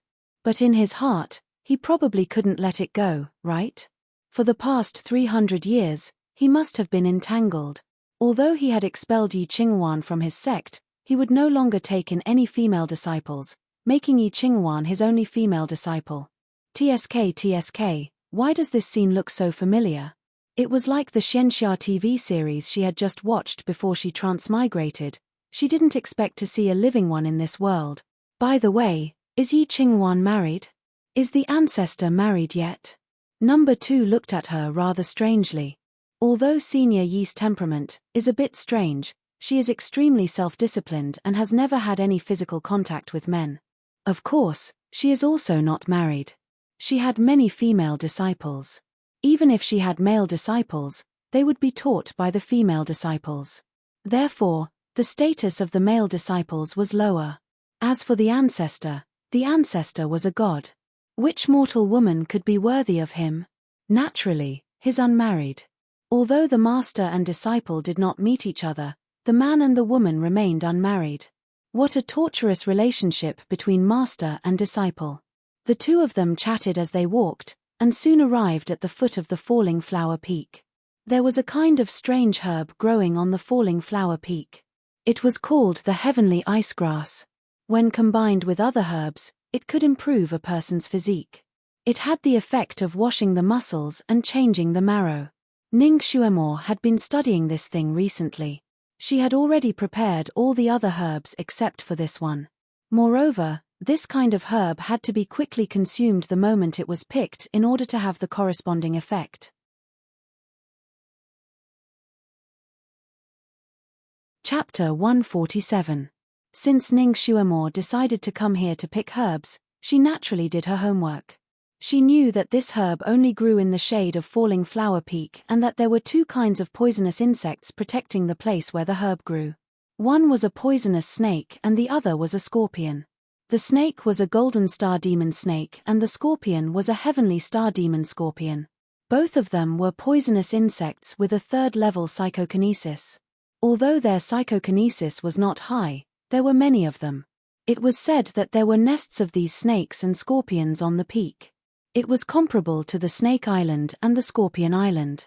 Because there was only one herb on this mountain peak, and this herb only had one effect and one harsh consumption condition, there was almost no one who would come here to collect this herb over the years. Number 2 naturally heard of this place. When he first heard that Ning Xuemore wanted to come here, his first thought was that this girl was crazy. He knew that she had a useless physique, but she couldn't sacrifice her life just to improve her useless physique. He thought that Ning Xuemore didn't know the dangers of this place, so he opened his mouth to explain to her. Unexpectedly, just as he opened his mouth, Ning Xuemore cut him off. I know all of this. I've done my research before, so I know what to do. Number 2, you don't need to come with me. You can just stay at the foot of the peak. I have my own way of picking herbs. This was her business and she didn't want to make it difficult for others to take the risk with her. Number 2 was silent for a moment. He took off the fire crystal on his back and hid it in a hidden tree hole.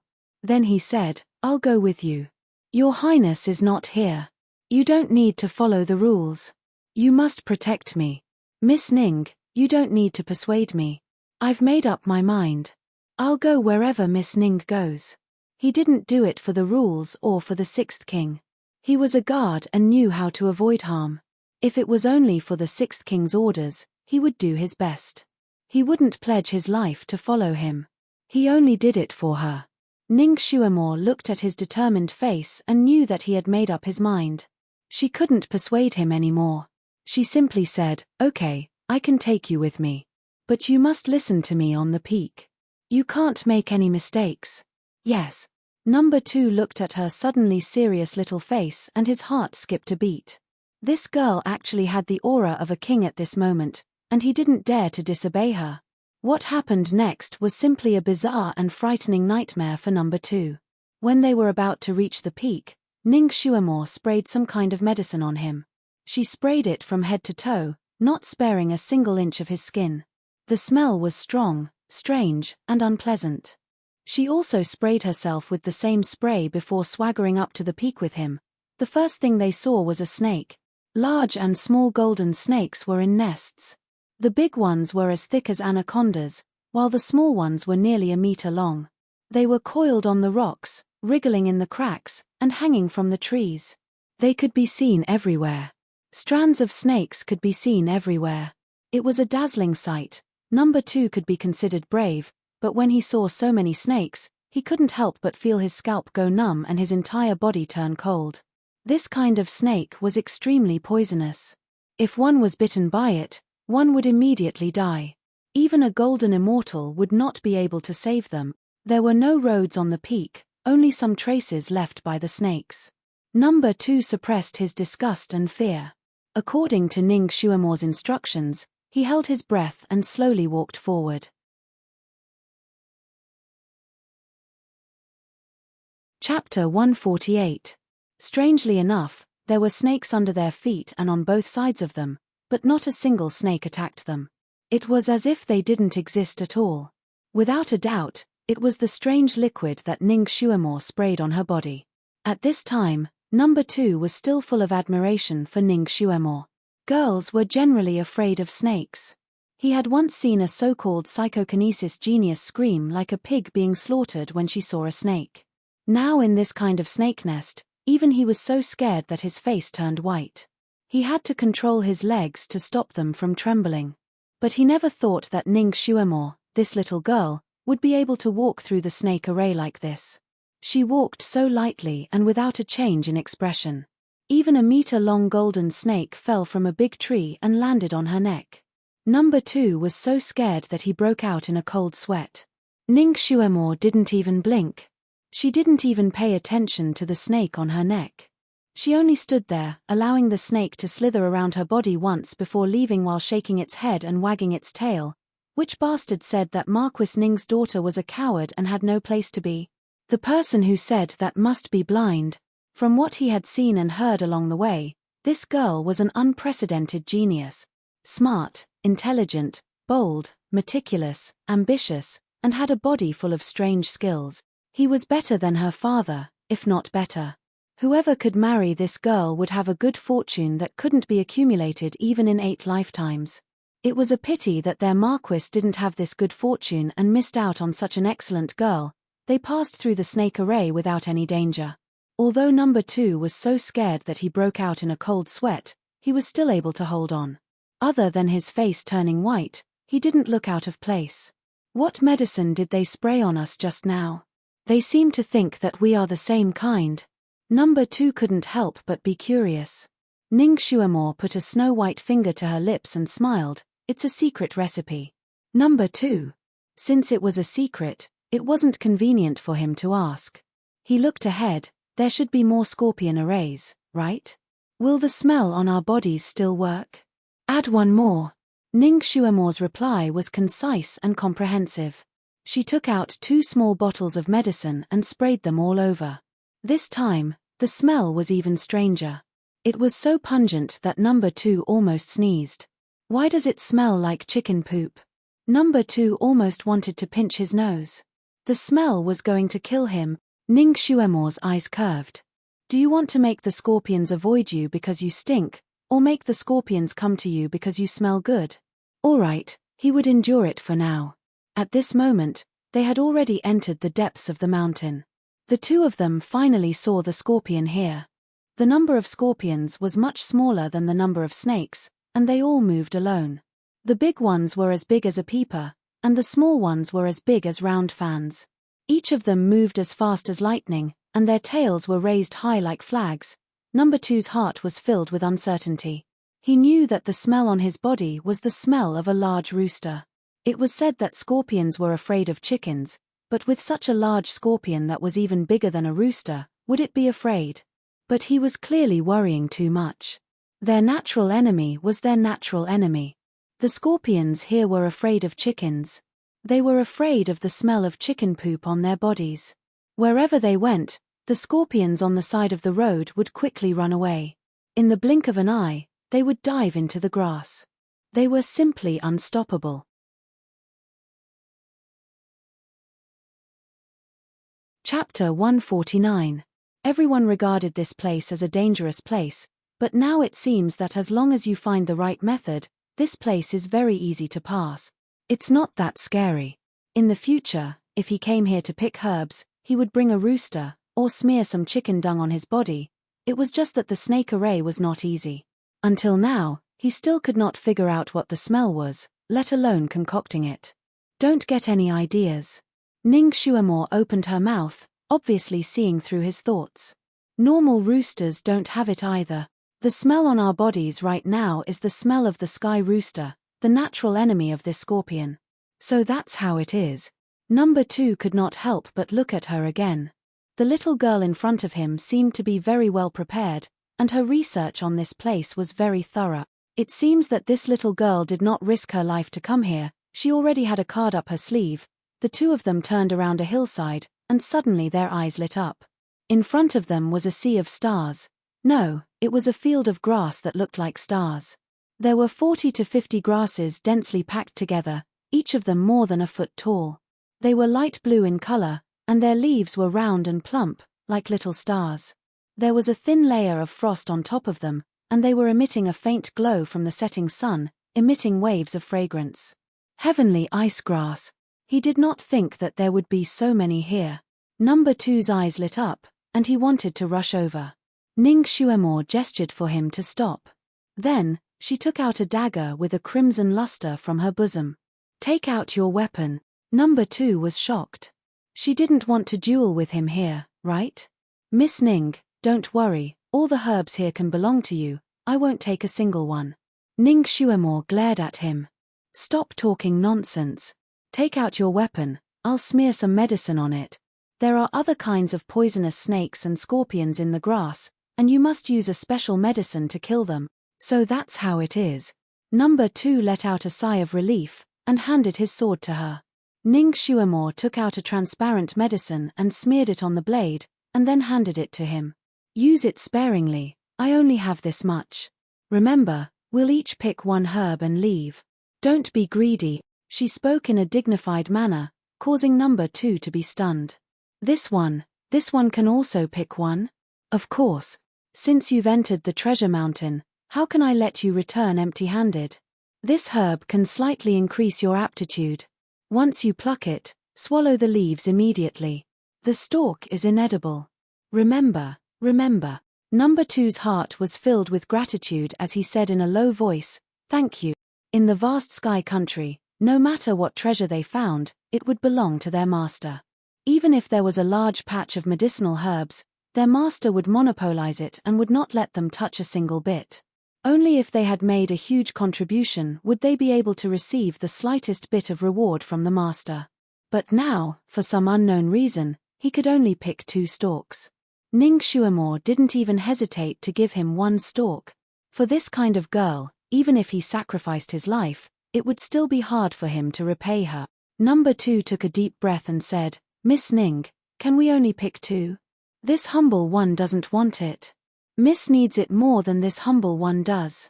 Don't talk nonsense. If I tell you to pick one, then pick one. Remember, when you pick the herbs, pay attention to the stalk. Poisonous creatures will fly out from there. Yes, sir. Number 2 replied. Ning Xuemore's eyes curved. Good, then let's begin. She flew towards the patch of heavenly ice grass.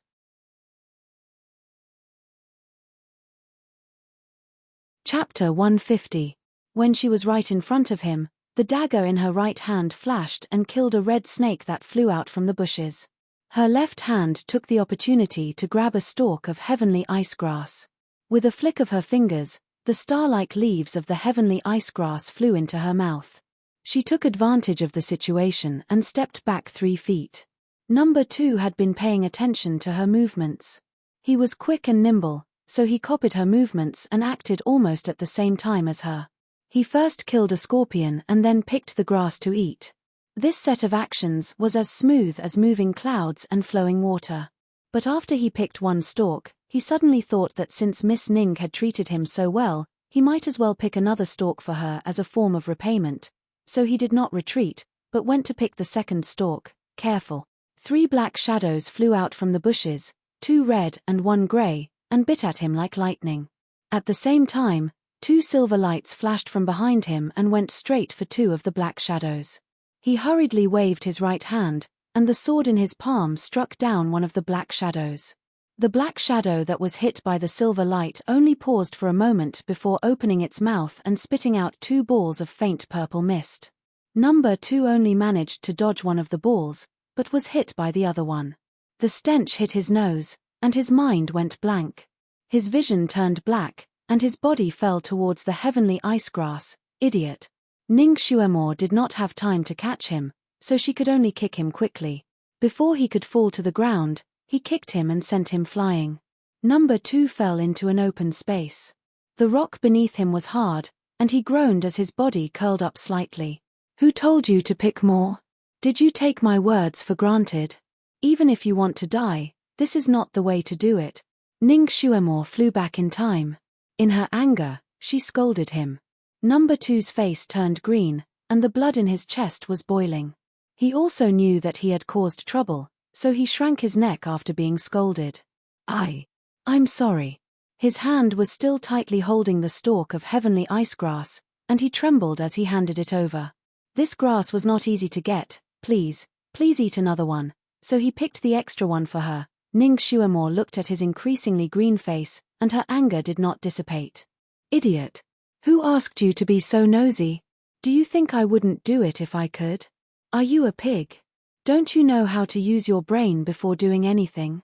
Bodyguard number 2 had known her for a long time and had often seen her smiling face, but this was the first time he had seen her so angry.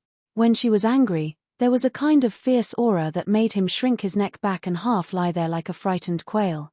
When he opened his eyes, he saw that Ning Xuemore had turned around and was flying towards the heavenly ice grass. He was shocked. Where are you going? Shut up. Be good and stay there. I'll go and find the antidote for you. Number two had already experienced how dangerous that patch of grass was. Seeing her like this, he almost cried. You don't have to look for it anymore. My lowly life is not worth it. Ning Xuemore ignored him. After traveling with number 2 for so long, she had already subconsciously treated him as her subordinate. Although her subordinate had made a stupid mistake, she couldn't just watch him lose his life like this. Bodyguard number 2 had been injured by a poisonous mist spat out by a poisonous snake. If he wasn't rescued in time, bodyguard number 2 would be finished in less than an hour. The only antidote for this poison was the snake's gallbladder. That snake had already been injured by her silver needle, and now it had already slithered back into the grass. She had to find it again.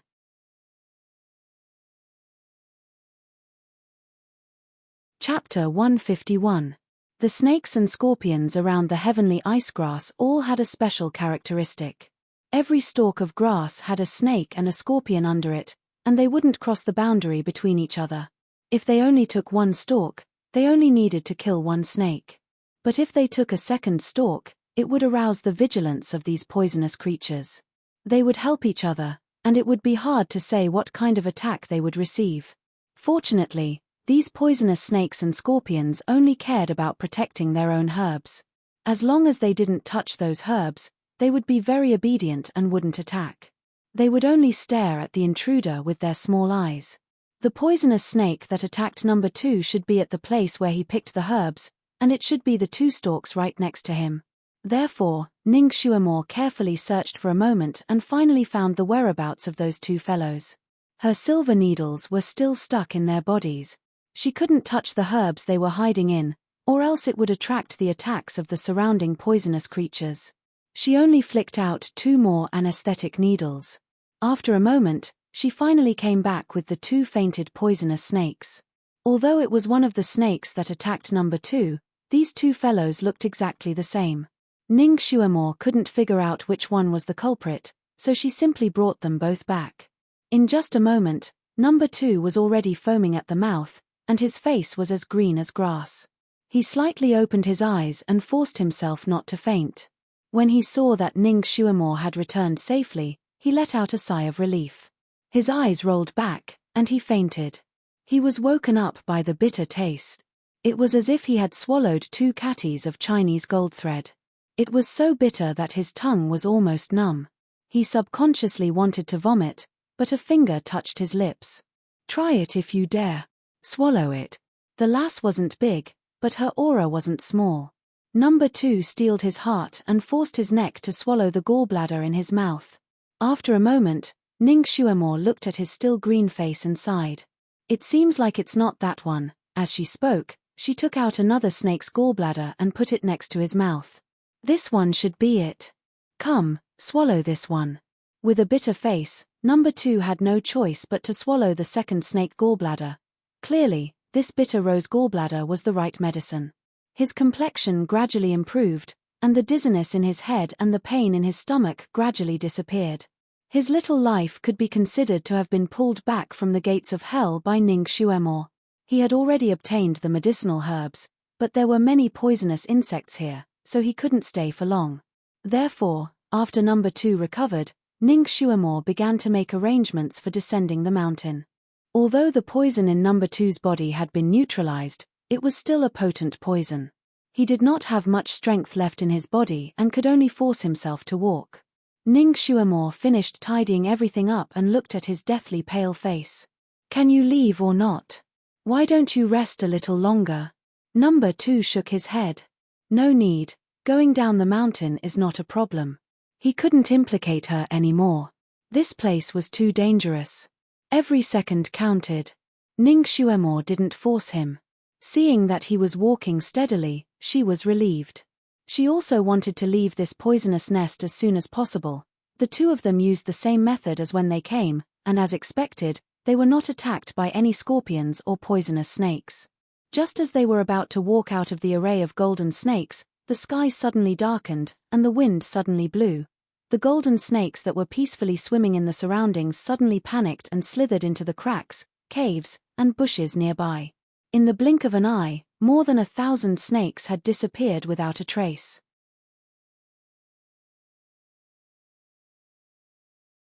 Chapter 152. Ning Xuemore was speechless. She raised her head instinctively and saw a large patch of dark clouds flying towards them. No, they were not dark clouds, they were flying birds. Eagles. But wasn't this eagle a little too big? There were more than 10 of them and they covered half the sky. Under the moonlight, their silhouettes could be vaguely seen. They had golden eyes and black feathers. Each of them was the size of a small house. When they spread their wings, they looked like gliders as they flew straight towards them. Number 2 also saw the appearance of those eagles and his expression changed drastically. He cried out, "Golden-eyed eagles. They are level 8 magic birds from the 9th peak. Heavens, they actually came here. Level 8 magic birds." Ning Xuemore was speechless. They could not afford to offend them. "Hide." Ning Xuemore pulled number 2 and ran. Eagles were the natural enemies of snakes. Naturally, they were coming for these golden snakes. However, if they saw the two of them standing here alive, they would definitely eat them as snacks. There was a small cave not far away. They would hide there first. Since it was a matter of life and death, the two of them were extraordinarily fast. Finally, they entered the cave before the eagles arrived. The cave was not big, but it was deep enough for the two of them to hide in. The eagles outside were too big to even stretch their beaks into the cave. There was a howling wind outside, mixed with the eagles' cry. The ground beneath their feet trembled. It was obvious that the eagles had landed on the peak. Then, there was the sound of rocks rolling and the hissing of snakes. It was obvious that the golden snakes that did not hide well enough were forced to fight with the eagles. Ning Xuemore hid at the entrance of the cave and stealthily looked outside. What she saw made her suck in a breath of cold air. These eagles knew how to use the freezing spell. They opened their mouths and spat out a gust of cold wind. It froze the snakes hiding in the crevices of the rocks, making them unable to move. Then, they used their sharp beaks to peck at the crevices of the rocks. The hard rocks were instantly crushed into powder and the golden snakes hidden inside were pulled out. The captured golden snakes were naturally unwilling to die like this. However, their bodies were stiff and they could not use the binding spell to strangle the eagles' necks. The eagles were not afraid of the poison they spat out, so they could only open their mouths and bite. These falcons were clearly experts at catching snakes. The place in their mouths was precisely the snake's 7 inches. When they saw the snake opening its mouth to bite over, they just shook their heads, and the snake drooped down like noodles and stopped moving. The eagles that caught the snake would flap their wings and fly up, meaning that they were on their way back. As most of the snakes hid in caves and crevices, it was not easy for the eagles to catch them. Those that were hidden shallowly were fished out by them in a few mouthfuls. However, those that were deeply hidden could not be reached. Thus, Ning Xuemore once again saw a rather strange scene. The eagles could actually destroy the caves. Their sharp beaks were sharper and harder than any iron tools, and they could dig out a large piece of rock with just one bite. They gradually widened the small holes to make it easier for them to enter. Ning Xuemore looked at the cave they were hiding in and was speechless. She did not expect these eagles to have the ability of woodpeckers. Woodpeckers used their beaks to break the bark of trees to catch insects. And these eagles used their beaks to break the stone walls to catch snakes. It was obviously not safe for them to hide in the cave. But if they ran out now, they would be live target. One of the eagles seemed to have noticed that there were living creatures in the cave and strode over.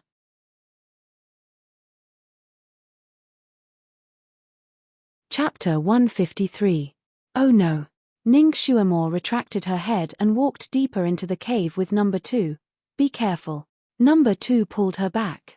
She also felt that she had stepped on something slippery under her feet. She was startled and retreated backwards like flowing water.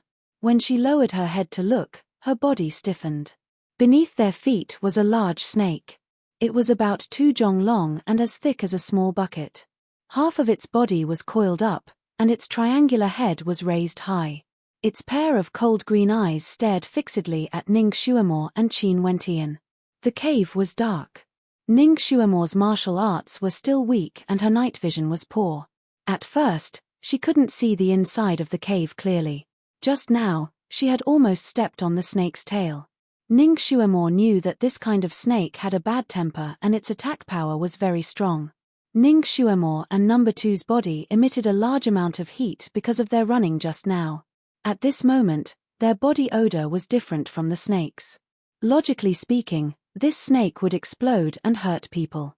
However, they didn't expect that the snake would only use its pair of green eyes to look at them threateningly for a moment. Its body shrunk inwards and it closed its eyes again. The cave returned to darkness.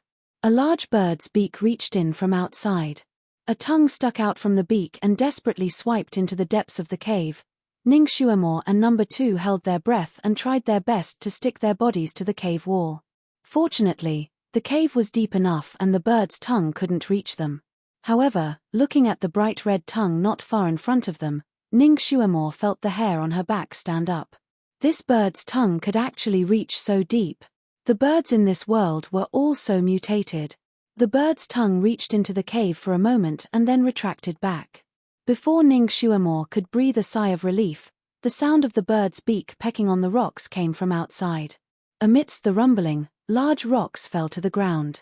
The narrow cave entrance outside was also expanding at a speed visible to the naked eye. Oh no.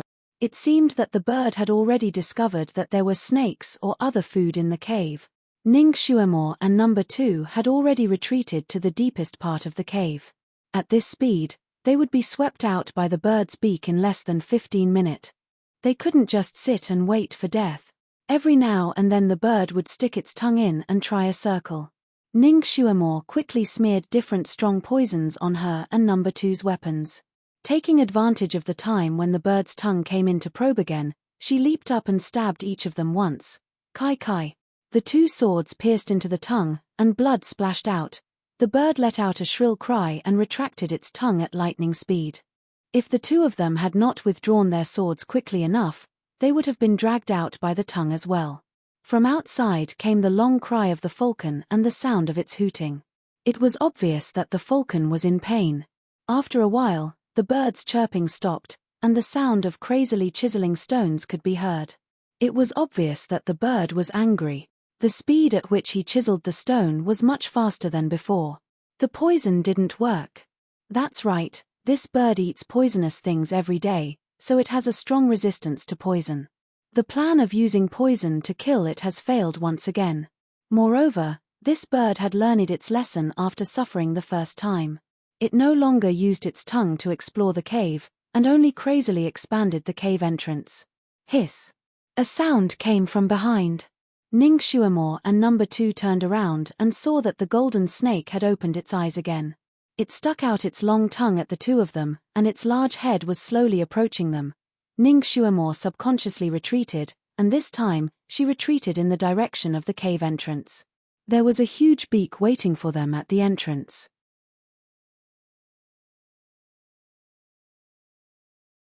Chapter 154. Ning Xuemore's heart skipped a beat. Was this snake trying to force them out and make them scapegoats? These birds would fly away as soon as they caught food. If they were forced out and became the bird's food, then the snake would be safe. How could a snake be so cunning? Since that was the case, Ning Shuamore and number 2 glanced at each other. Then, one from the left and one from the right, they attacked the snake. This snake was ferocious and venomous. Once bitten by it, it would be over. Fortunately, when Ning Shuamore came, she already knew the snake's temperament and taboo. She brought along many things that could restrain it. If it was under normal circumstances, number 2 would be able to deal with this huge snake. However, he had just been cured of the venom and did not have much strength left.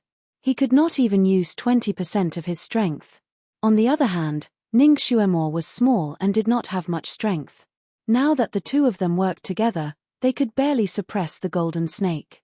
The two of them spent a tremendous amount of effort before finally killing the snake.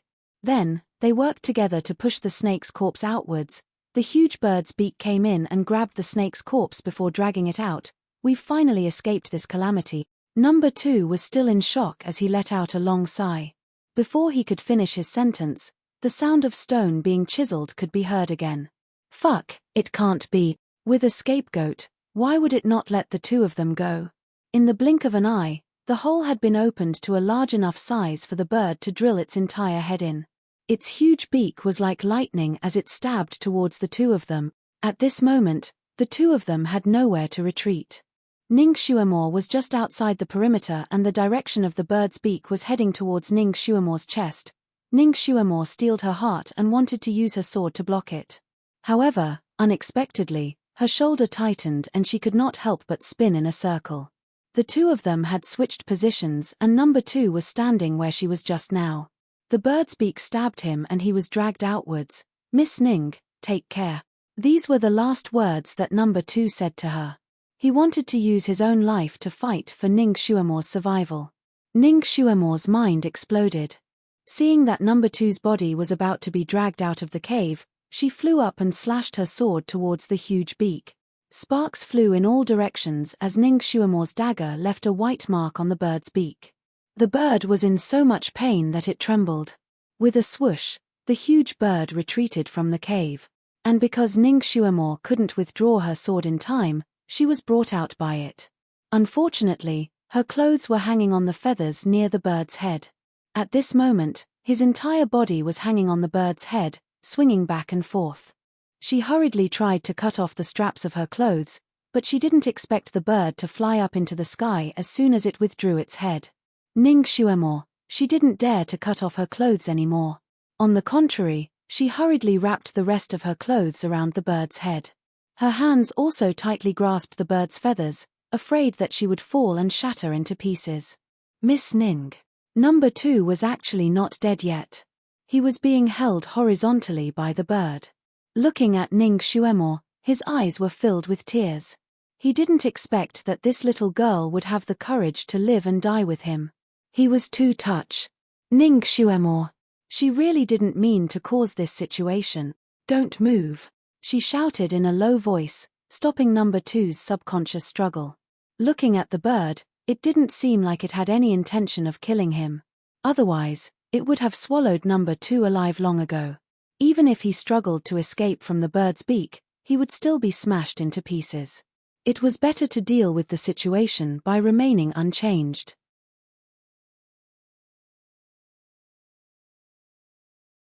Chapter 155. Number 2 had obviously thought of this as well and did not dare to move again. Ning Shuamore had sat on many flying devices before, but this was the first time she was flying on a bird's head. This bird had a person in its beak and a person on its head. It felt extremely uncomfortable and couldn't help but fly up and down, shaking its head constantly in an attempt to throw Ning Shuamore off.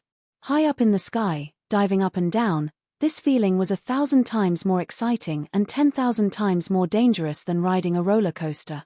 Ning Shuamore's stomach churned violently and she felt like she was going to vomit. She held onto the bird's feathers tightly as her body was swung back and forth in the air. It was extremely dangerous.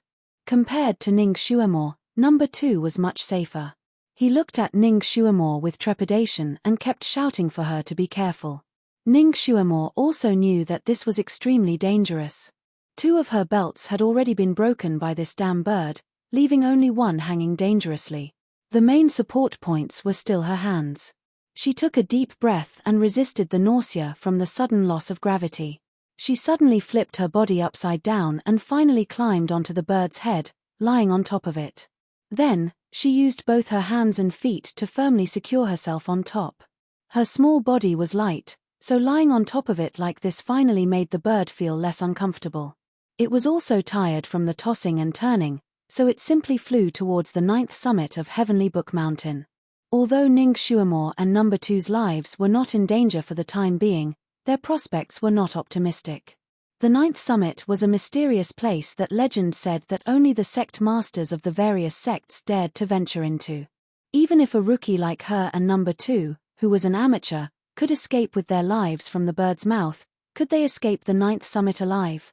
Miss Ning, this one has implicated you. Number 2's heart was filled with guilt. Stop talking nonsense and conserve your strength. Ning Xuemore did not hold back with him. This was not the time to be polite. It was most important to conserve her strength and seize every opportunity to survive. The speed of this eagle's flight was abnormally fast. The wind was biting cold, making it difficult for her to open her eyes. Riding on the bird's head at such a high altitude would inevitably make her dizzy, so she simply closed her eyes and secretly adjusted her breathing. Although the future was bleak, as long as there was a glimmer of hope, she had to live on. After flying like this for about half an hour, the eagle's flying speed slowed down. Ning Xuemore opened her eyes, only to see the mountains and rivers under her body moving backwards at a rapid speed. Countless tall trees flashed past her eyes. She looked in the direction where the bird was flying and saw a rugged black cliff in the distance. Needless to say, the cliff was the nest of the falcons. He absolutely could not allow it to bring them there, or else they would be completely dead. Her eyes searched desperately, trying to find a good place to rest. However, the bird had been flying very high, and there were only trees and rocks below. If she fell, she would be smashed to pieces no matter where she fell. Just as she was feeling a little hopeless, she suddenly heard the sound of a waterfall in the distance. Her eyes lit up. If there was a waterfall, there would be a pool. If they could pass by the pool, they might be saved. She tightened her body and used the dagger to cut off the last piece of cloth that was hanging on the feather. Then, she used the cloth to blindfold one of the eagle's eyes. No matter what kind of bird it was, it would subconsciously fly in the direction it could see, and this eagle was no exception. Ning Xuemore used this method to adjust the direction of the eagle's flight and drove it in the direction of the sound of water. The sound of water was getting louder and louder, and not far ahead, a lake appeared. The lake was not small, and the lake water was dark blue. It was obvious that the lake was very deep. Sure enough, the heavens did not want her to die. Be careful, get ready to escape. Ning Xuemore gave the order to number 2. Number 2's body immediately tensed up.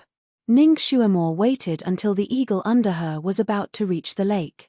She suddenly grabbed the feather and swung her dagger towards one of the eagle's eyes.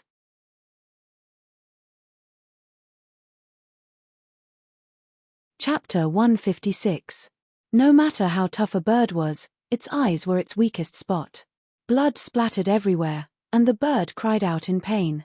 Number 2 fell from its beak and fell into the lake like a meteor. Ning Xuemore didn't hesitate either. After she succeeded, she immediately jumped down from the bird's head and swooped down. There were 2 loud bangs, and 2 huge waves splashed on the surface of the lake. The 2 of them fell heavily into the lake. Although the hawk flew a little lower under Ning Xuemore's control, it was still about 100 meters high. Falling from such a high place, even if they fell into the water, the impact would still be fatal. Although Ning Xuemore adjusted herself in the air to the diving position of a diver, she still felt dizzy when she fell into the water. She couldn't help but fall to the bottom of the lake. Fortunately, the bottom of the lake was deep enough. Ning Xuemore couldn't see the bottom even after diving for more than 10 meters.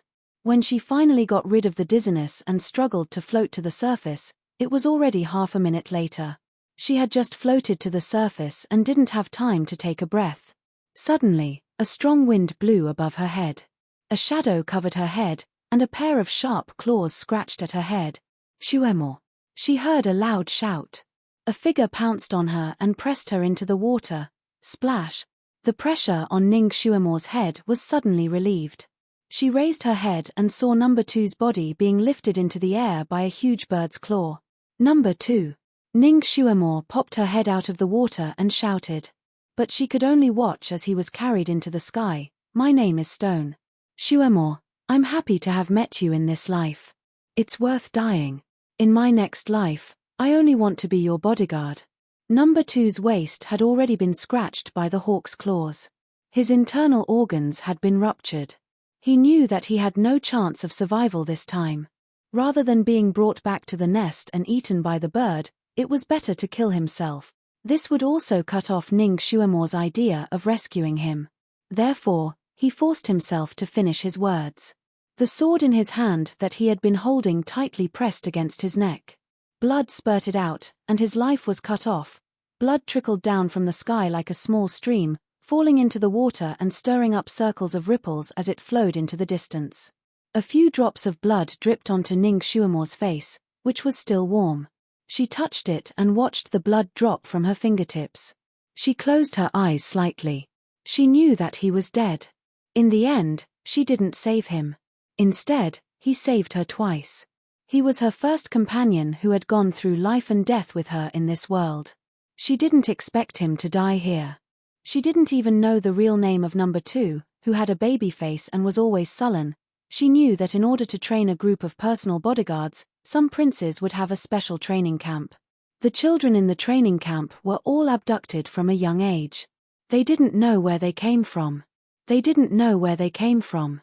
They didn't even know their own names. Their daily task was to learn, and kill. After rounds of cruel elimination, most of the children died in the process.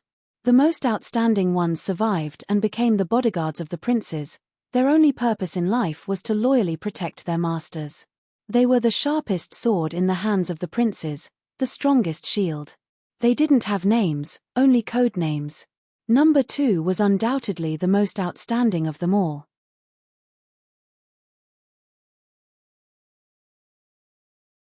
Chapter 157. Number Two was undoubtedly one of the most outstanding. He barely remembered his own nickname, but he had never told anyone about it. This time, he finally said it to the girl he trusted the most. The falcon was already far away, but there were still bloodstains on the surface of the lake, rippling in circles. Ning Shuemo soaked in the lake and looked at the falcon's back as it disappeared into the distance. She slowly clenched her fists. If she was just a bit stronger, her companions might not have died. She did not want this kind of situation to happen again, so she had to become stronger. She had to survive. The 9th summit was the most dangerous place in the legends. It was not a place where a rookie like her could stay for long, so her main goal now was to leave this place safely. She quickly looked around and saw that there were mountains all around her, surrounding the lake in the middle. The terrain was similar to the Heaven Lake in Changbai Mountain. Could this lake be the crater of a volcano? Looking at the peaks around her, her eyebrows rose even higher. There were a total of 8 peaks around her, and each peak faintly corresponded with the 8 trigrams. The 8 peaks all had different shapes. Some were like dragons, some were like tigers, some were like phoenixes, and some were like turtles and snakes in one body. Ning Shuemo's heart skipped a beat. Wasn't this the azure dragon on the left, the white tiger on the right, the vermilion bird on the front, and the black tortoise on the back? These 4 mountains were located in the east, west, south, and north respectively. The other 4 peaks were obviously much shorter, and their shapes were not very regular. They also looked like some animals, but Ning Shuemo could not tell what they looked like. The 8 peaks also had different colors. Some were sparkling like snow, some were fiery red like the morning sun, some were dark green like jade, and some were dark like the night. Each had its own style. On each peak, there was a waterfall flowing down. The color of the waterfall was the same as the color of the peak. The waterfall flowed all the way into the lake. This scene was like a dream. Even in a dream, one would not be able to imagine such a magnificent scene. More importantly, this kind of combination of peaks was the easiest to gather the spiritual chi of heaven and earth. In addition, The other 16 peaks of the Heavenly Book Mountain seemed to be worshipping it. Their spiritual chi would also gather towards the 9th summit, so it was not strange for the highest level of magical beasts to appear here.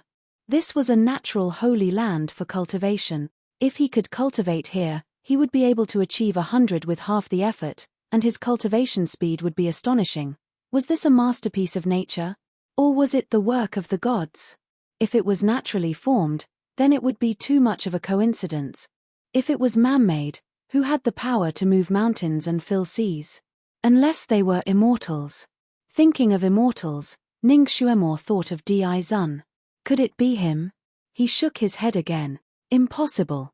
If that person really had such an ability, he definitely wouldn't have stayed on this continent. Instead, he would have ascended to the heavenly court to become an immortal. Perhaps it was really natural, a masterpiece left behind by God in this world. The most beautiful place was also the most dangerous place. Ning Xuemo was not in the mood to enjoy the beautiful scenery. She had to leave the lake first, climb up a mountain, and then find a way down. She was floating in the middle of the lake. She looked at the mountains around her. Since this place coincided with the 8 trigrams, she decided to try the gate of life. She chose a direction and swam towards the shore. At this time, it was already night time. It was exactly the 15th night. The moon in the sky was as big as a silver plate, reflecting the lake's sparkling waves, as if the lake was filled with pearls. The moonlight was as light as a thin veil, gently rippling along with the lake.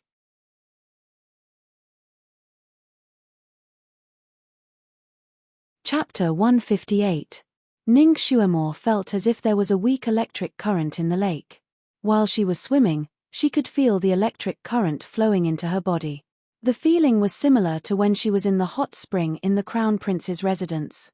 In fact, the feeling was much stronger.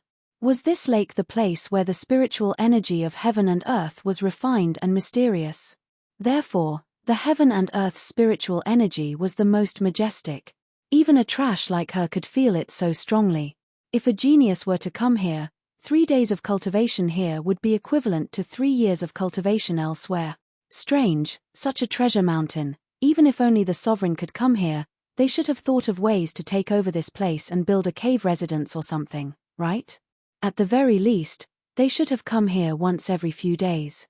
It was not like what Ji Yunhuang said, that the sovereigns did not come here often. They might not even come here once in 8 to 10 years. This was a little illogical. Ning Xuemo actually wanted to soak in this lake for a while longer. Maybe if she were to soak in this lake for 10 days to half a month, she would be able to become a pillar of the sect. However, she had not eaten anything for almost half a day and had risked her life for so long. She was so hungry that her heart was stuck to her back. She was anxious to find a place to rest and eat something to replenish her energy. The bright moon in the sky was like a plate. In her hungry stomach, it looked like a large sesame seed cake. She could not wait to take 2 bites out of it. She swam for a while and suddenly felt that something was wrong. With her swimming speed, she should be close to the shore. However, when she looked forward, she was still so far away from the shore. It was as if she was going in circles. Strange, no matter which direction she looked at, it was clear and picturesque. She could even see the shapes of the plants by the lakeside clearly. When she swam, she could clearly see the water traces in front of her, but she could not swim to the shore. It was as if she had encountered a ghost wall. Ning Xuemo had walked the path at night many times. She had also walked in the deep mountains and forests. She had even ambushed at the mass grave. She had also encountered a ghost wall before. However, the ghost wall was surrounded by fog and she could not see the path. It was not like the current situation where she could see everything clearly. To be on the safe side, she cut her finger and used her blood to draw a simple spell to break the ghost labyrinth. She had learned this method from an exorcist. Although she had only learned it once, it was effective in breaking the ghost labyrinth. But now, she had used her most powerful method, but it didn't work. She was still in the middle of the water. There was something strange about this lake. Could it be that he was heading in the wrong direction? She tried to swim in a different direction. She chose to swim in the opposite direction. Unexpectedly, after swimming for less than a meter, the lake water, which had been as calm as a mirror, suddenly started to boil. It formed a huge whirlpool in front of and behind her, and the waves were trying to pull her into the whirlpool. Damn it, the lake was so deep. If she really got sucked in, she would be done for. She hurriedly struggled to get away from the vortex. She was an excellent swimmer. Even in such a turbulent current, she could rely on her own strength to break free from the whirlpool's whirlpool and stay away from it. However, it was strange. As long as she swam forward, there would definitely be a huge whirlpool in front of her. Moreover, the whirlpools were bigger and stronger than the previous one. There were a few times when she almost got sucked in. When she looked back, the place where the whirlpool had appeared was calm. The whirlpool had disappeared without a trace. It was no different from before.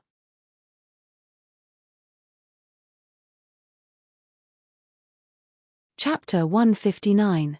Ning Xuemo didn't dare to take any more risks, so she turned around and swam back. The moment she swam back, the turbulent water around her immediately became gentle again. The blue waves were boundless, and the water was as clear as a mirror. She was speechless. Was it an illusion? But she clearly felt the huge pulling force of the whirlpool. It didn't seem to be an illusion. She tried to swim in other directions, but every time, she encountered all kinds of dangers. For example, Xiongnan encountered a huge magical beast that looked like a legendary water monster. It jumped straight up from the water, and she almost swam into its big mouth. At first, she told herself that it was an illusion and she didn't need to pay attention to it. But when the water monster's tail hit her waist almost broke. Only then did she believe it was real. Fortunately, she was smart enough to only be hit by the monster's tail. Otherwise, she probably would have been cut into 2 pieces. She saw that the situation wasn't good, so she had to turn back. Only then did the monster disappear. She didn't have any luck in other directions either. In some places, an erupting volcano appeared in front of her, and the red magma came crashing down. If she hadn't dodged quickly, she probably would have been burned to a crisp. In some places, it was like a muddy quagmire. Even a goose feather couldn't float.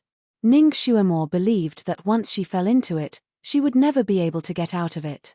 She tried all 8 directions.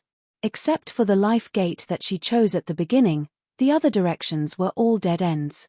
Ning Xuemo looked at the shore in front of her. It wasn't far, but she couldn't swim to the shore. Her heart turned cold. Could it be that she was destined to drown in this strange lake? Coo! Suddenly, a bird's cry came from the sky. Ning Xuemo looked up and saw a big bird with a human head and an eagle's body flying straight toward her. Obviously, it wanted to catch her and use her as food. Ning Xuemo originally wanted to submerge herself into the water to avoid it, but an idea came to her mind. She slightly twisted her body and waited for the big bird's claw to grab her. The ribbon in her hand flew out and wrapped around the big bird's claw, abruptly tightening. The big bird was shocked. Ning Xuemo had already used the force of the pull to fly up and grab onto one of the big bird's legs. The big bird soared into the air. It was obviously a clever one, and it immediately used its other claw to scratch. However, in this kind of life and death situation, Ning Xuemo's body was exceptionally slippery. Furthermore, its thigh was thick, which acted as a shield for her. It didn't manage to scratch her. Instead, it scratched its own thigh until it was dripping with blood.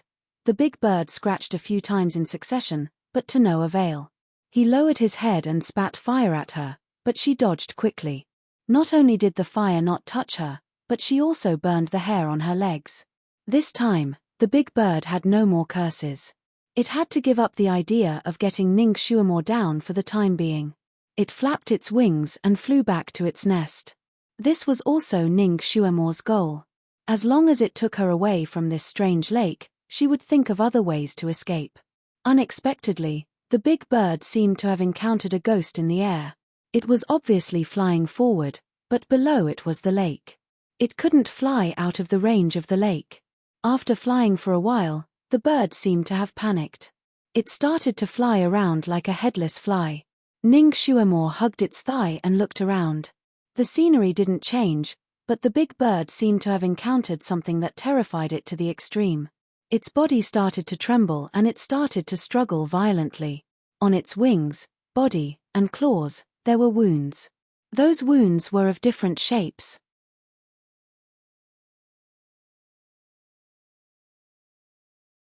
Chapter 160. There were wounds on its wings, body, and claws. The wounds were of different shapes.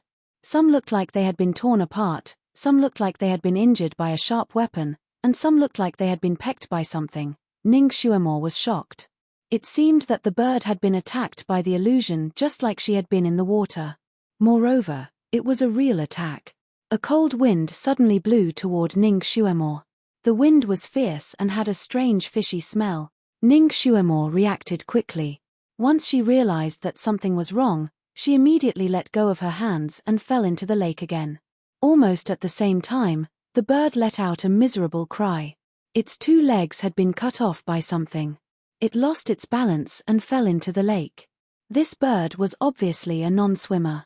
It flopped in the lake a few times and slowly sank to the bottom. The lake returned to its previous calm. The lake rippled gently as if nothing had happened. Ning Xuemo had goosebumps all over her body. It seemed that not only was there something strange in the lake, but there was also something strange in the sky above the lake. Looking at this large body of water, it didn't seem like there were any traps. Could it be the legendary divine restriction? She couldn't be so unlucky, right? She looked around blankly in the water, feeling as if there was no road to heaven and no door to hell. If she had known this would happen, she would have agreed to the old emperor's proposal and become his beast concubine. It would have been better than suffering in this place. This dispirited thought only flashed through her mind. She clenched her teeth and pulled herself together. Her personality was not to give up easily until the last moment. Other people wouldn't give up until they reached the Yellow River, but she wouldn't give up until she reached the Yellow River. Unless she took her last breath, she would crash her way out even if she had to. She didn't believe that this was a hopeless situation without a chance of survival. Perhaps the chance of survival was not far away. She would be able to see it if she tried harder. She took a deep breath. Since it was useless no matter where she swam, she might as well float on the spot and recover her strength. The surrounding water rippled slightly, and countless weak electric currents flowed into her body from the major acupoints all over her body. This electric current was different from the internal energy that she cultivated. Wherever it went, it was as if there were green vines wriggling around, blooming brightly all the way. It made her feel as if her entire body had become a few kilograms lighter. When the electric current once again approached her dantian, it paused for a moment before disappearing without a trace. Ning Xuemo, other people's dantian was used to store psychokinesis, but her dantian seemed to be used to devour psychokinesis. As long as she cultivated a little bit of psychokinesis, as long as she passed by this place, it would immediately be devoured clean. Could it be that there was a monster in her dantian that ate psychokinesis?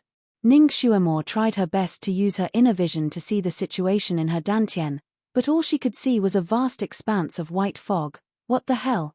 Ning Xuemo knew what other people would see when they used their inner vision to look at their dantian. As long as they cultivated psychokinesis, they would be able to see their own crystal pillar-like spiritual roots. The higher the spiritual roots, the stronger the psychokinesis. However, she couldn't even see a single spiritual leaf, let alone a spiritual root. After being tormented for so long, she was even hungrier and her stomach was burning. She raised her head and suddenly saw that the huge bird that had sunk earlier had floated up again. It was half floating and half sinking not far away from her.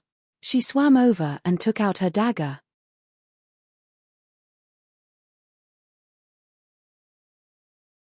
Chapter 161. This bird did not have copper skin and iron bones, but its meat was very easy to cut. She easily cut off 2 pieces and stuffed one into her mouth, ignoring the smell. This bird was ugly and its meat was quite tough, so it was more strenuous to chew than chewing cowhide. Ning Xuemo straightened her neck and swallowed 2 pieces, then couldn't eat any more. That's right, according to number 2, all the magical beasts here had crystals in their bodies. This bird was produced by the 9 peaks, so it must have reached the 8th level of psychokinesis. There might be a top-grade crystal in its body. If she could survive and bring the crystal back, it would be a very cool thing to do, and it would not be a waste of her trip here. She immediately began to dissect the big bird. Fortunately, she had seen the process of number 2 retrieving the crystal, so she knew where the crystals were usually hidden. So after half an hour, she finally took out a transparent red crystal that looked like a deer's antler from the strange bird's sternum. This crystal was less than a foot long, and its diameter was less than an inch. It looked very small and delicate. Ning Xuemore turned the crystal over and over to examine it. This crystal should not be as good as the one inside the flying dragon centipede's body, right? It seemed that the crystals produced by the 9 peaks were not as good as the crystals produced by the 6th and 7th peaks. She held the crystal and wanted to feel the spiritual power on it, but she did not expect that as soon as she tried to use her spiritual power, she felt a stream of energy from the crystal enter her palm. Her entire arm felt as if it was electrified, and immediately went numb. This numbness spread very quickly, and in the blink of an eye, it spread throughout her body. She felt as if she had turned into a hard wooden stake in an instant. She wanted to throw away the crystal in her hand, but she couldn't. She could only feel the hot stream of energy crazily flowing through her body, and in the blink of an eye, it had also reached her dantian. Then just like before, it disappeared in the blink of an eye without even a spark. At the same time that the stream of energy disappeared, Ning Xuemore also regained consciousness. She opened her eyes and found that she had sunk more than 2 meters into the water like an iron dummy. She quickly moved her limbs and floated up again. Strangely, although the hot stream of energy that the red crystal brought to her was uncomfortable, after the stream of energy disappeared, she actually felt comfortable again. The internal energy in her dantian had an obvious trend of growth. Looking at the red crystal in the water again, she was shocked. The red crystal that was as red as the morning sun had now turned into a grey-white bone. It was as if all the nourishment and spiritual energy had been sucked clean by her. This scene was a bit strange. Ning Xuemore threw away the bone and looked at her hand. Her hands were flushed red, and her fingers were long and slender. She seemed to be a lot more moisturized than before. The calluses on his palms had also faded to the point where they were almost invisible. Ning Xuemore was stunned for a moment. Could it be that this hand of hers had the legendary star-sucking great technique? She shook her head. She didn't want to think about these minor issues anymore. She had to find a way out first. He had to find a way out first. She carefully looked around and suddenly realized that her eyesight seemed to have improved. Previously, she could only vaguely see the branches of the big trees by the shore. Now, she could actually see the direction of the top leaves. Since there was a restriction above the lake, it proved that the restriction wasn't placed in the lake, but in the surroundings. Ning Xuemore's gaze landed on the surrounding mountain peaks again. Suddenly, she realized that the 4 mountains that resembled divine beasts seemed to have changed a little. Strange, the mountains could also move. She stared at the 8 mountains for a long time and finally realized that the 8 mountains and the lake in the middle were actually moving slowly.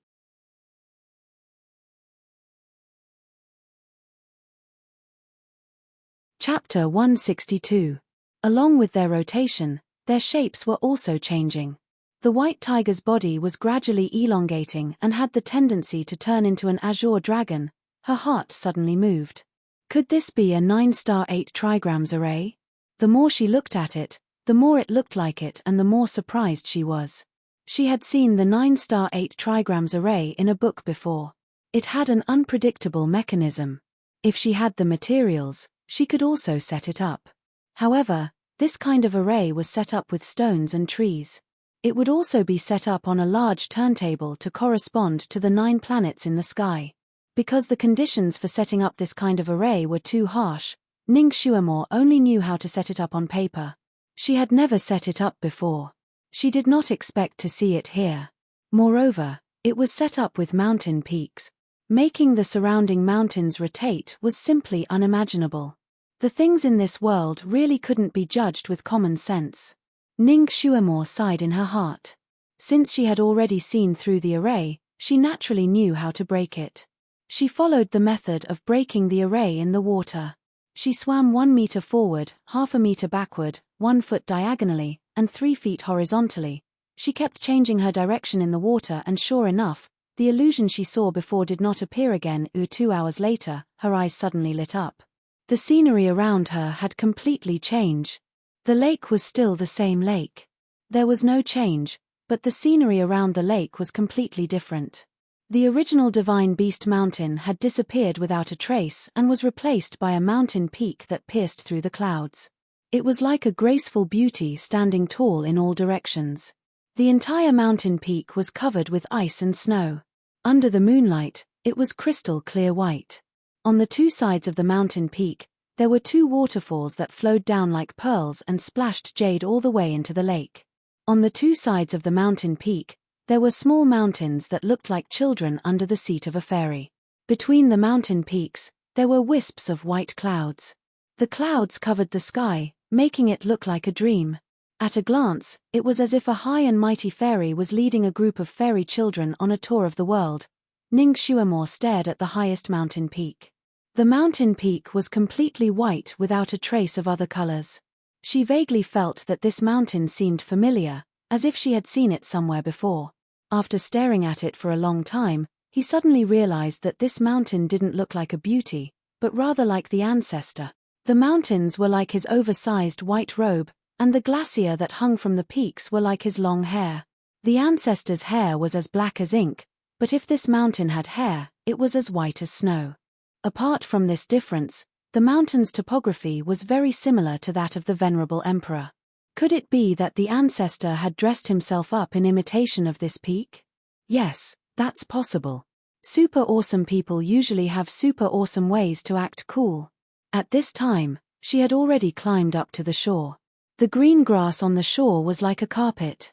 Sitting on it was like sitting on a soft sofa, very comfortable. Tired, she was really tired. She was so tired that all the bones in her body felt like they were about to fall apart.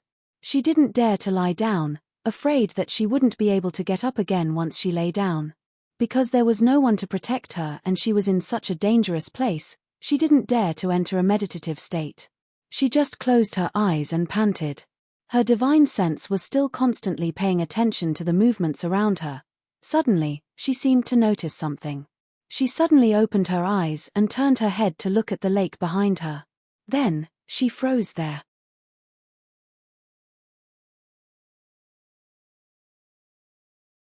Chapter 163. There was a strange platform in the middle of the lake that was empty just a moment ago. The platform was stacked on top of each other, as if it was formed by pieces of green leaves. It was the size of a square table, and it shone under the moonlight. However, this was not what shocked Ning Xuemore the most. What stunned her the most was that there was a child sitting on the platform. It was a child that looked like it was carved out of fine jade. The child looked to be about 2 years old. He had slightly closed eyes, a tall nose, light pink lips, and a cinnabar mole that looked like a flower bud between his eyebrows. He was only wearing a light silver doudou, revealing his fair arms and legs. He was meditating with his eyes closed. His snow-white hair was draped over his body like a curtain, and it shone with a silver luster under the moonlight. The platform was in the middle of the lake, and the moonlight shone on him. The surroundings were hazy like a veil. In the half-lit landscape, only his figure was so distinct.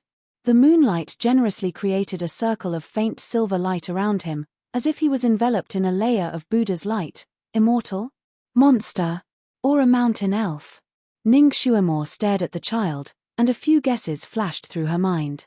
Naturally, she did not think that he was human. After all, this was the 9th peak that normal people could not enter. No child would come here by accident. She held her breath, and her eyes fell on the cinnabar mole between his eyebrows. The shape of the cinnabar mole looked a little like a ginseng flower. Could this be a ginseng baby? Ning Xuemore's eyes lit up. She looked at his fair arms and legs, and the image of a fat ginseng flashed past her eyes. Ginseng was a great tonic. It was said that ginseng would take a human form after 100 years, a head and a face after 500 years, and all 5 senses after 1,000 years. It could only transform into a human form after 10,000 years. Usually, it would be in the shape of a baby. There were countless legends about ginseng babies among the people, but the most famous one was that one could live forever after eating one.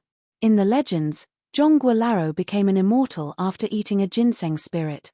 This place was deserted, and the lake was so strange that no one would be able to come here in 10,000 years. It was not impossible for a ginseng to cultivate into a human form.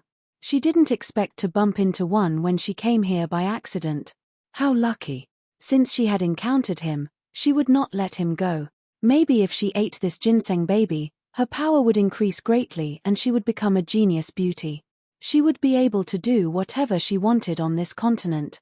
More importantly, after her cultivation had greatly increased, she was more confident that she could break out of this mountain peak. She secretly took a deep breath and looked at the things she had brought with her. She needed silver needles and red threads to catch the ginseng essence.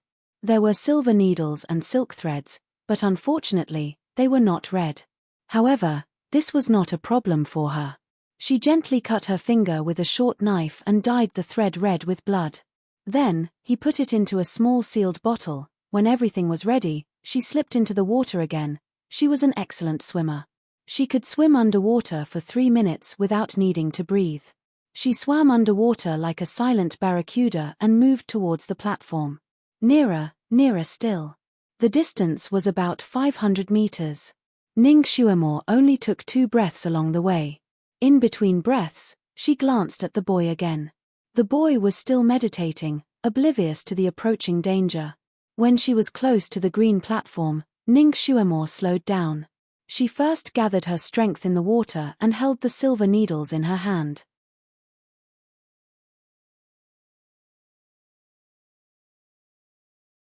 Chapter 164.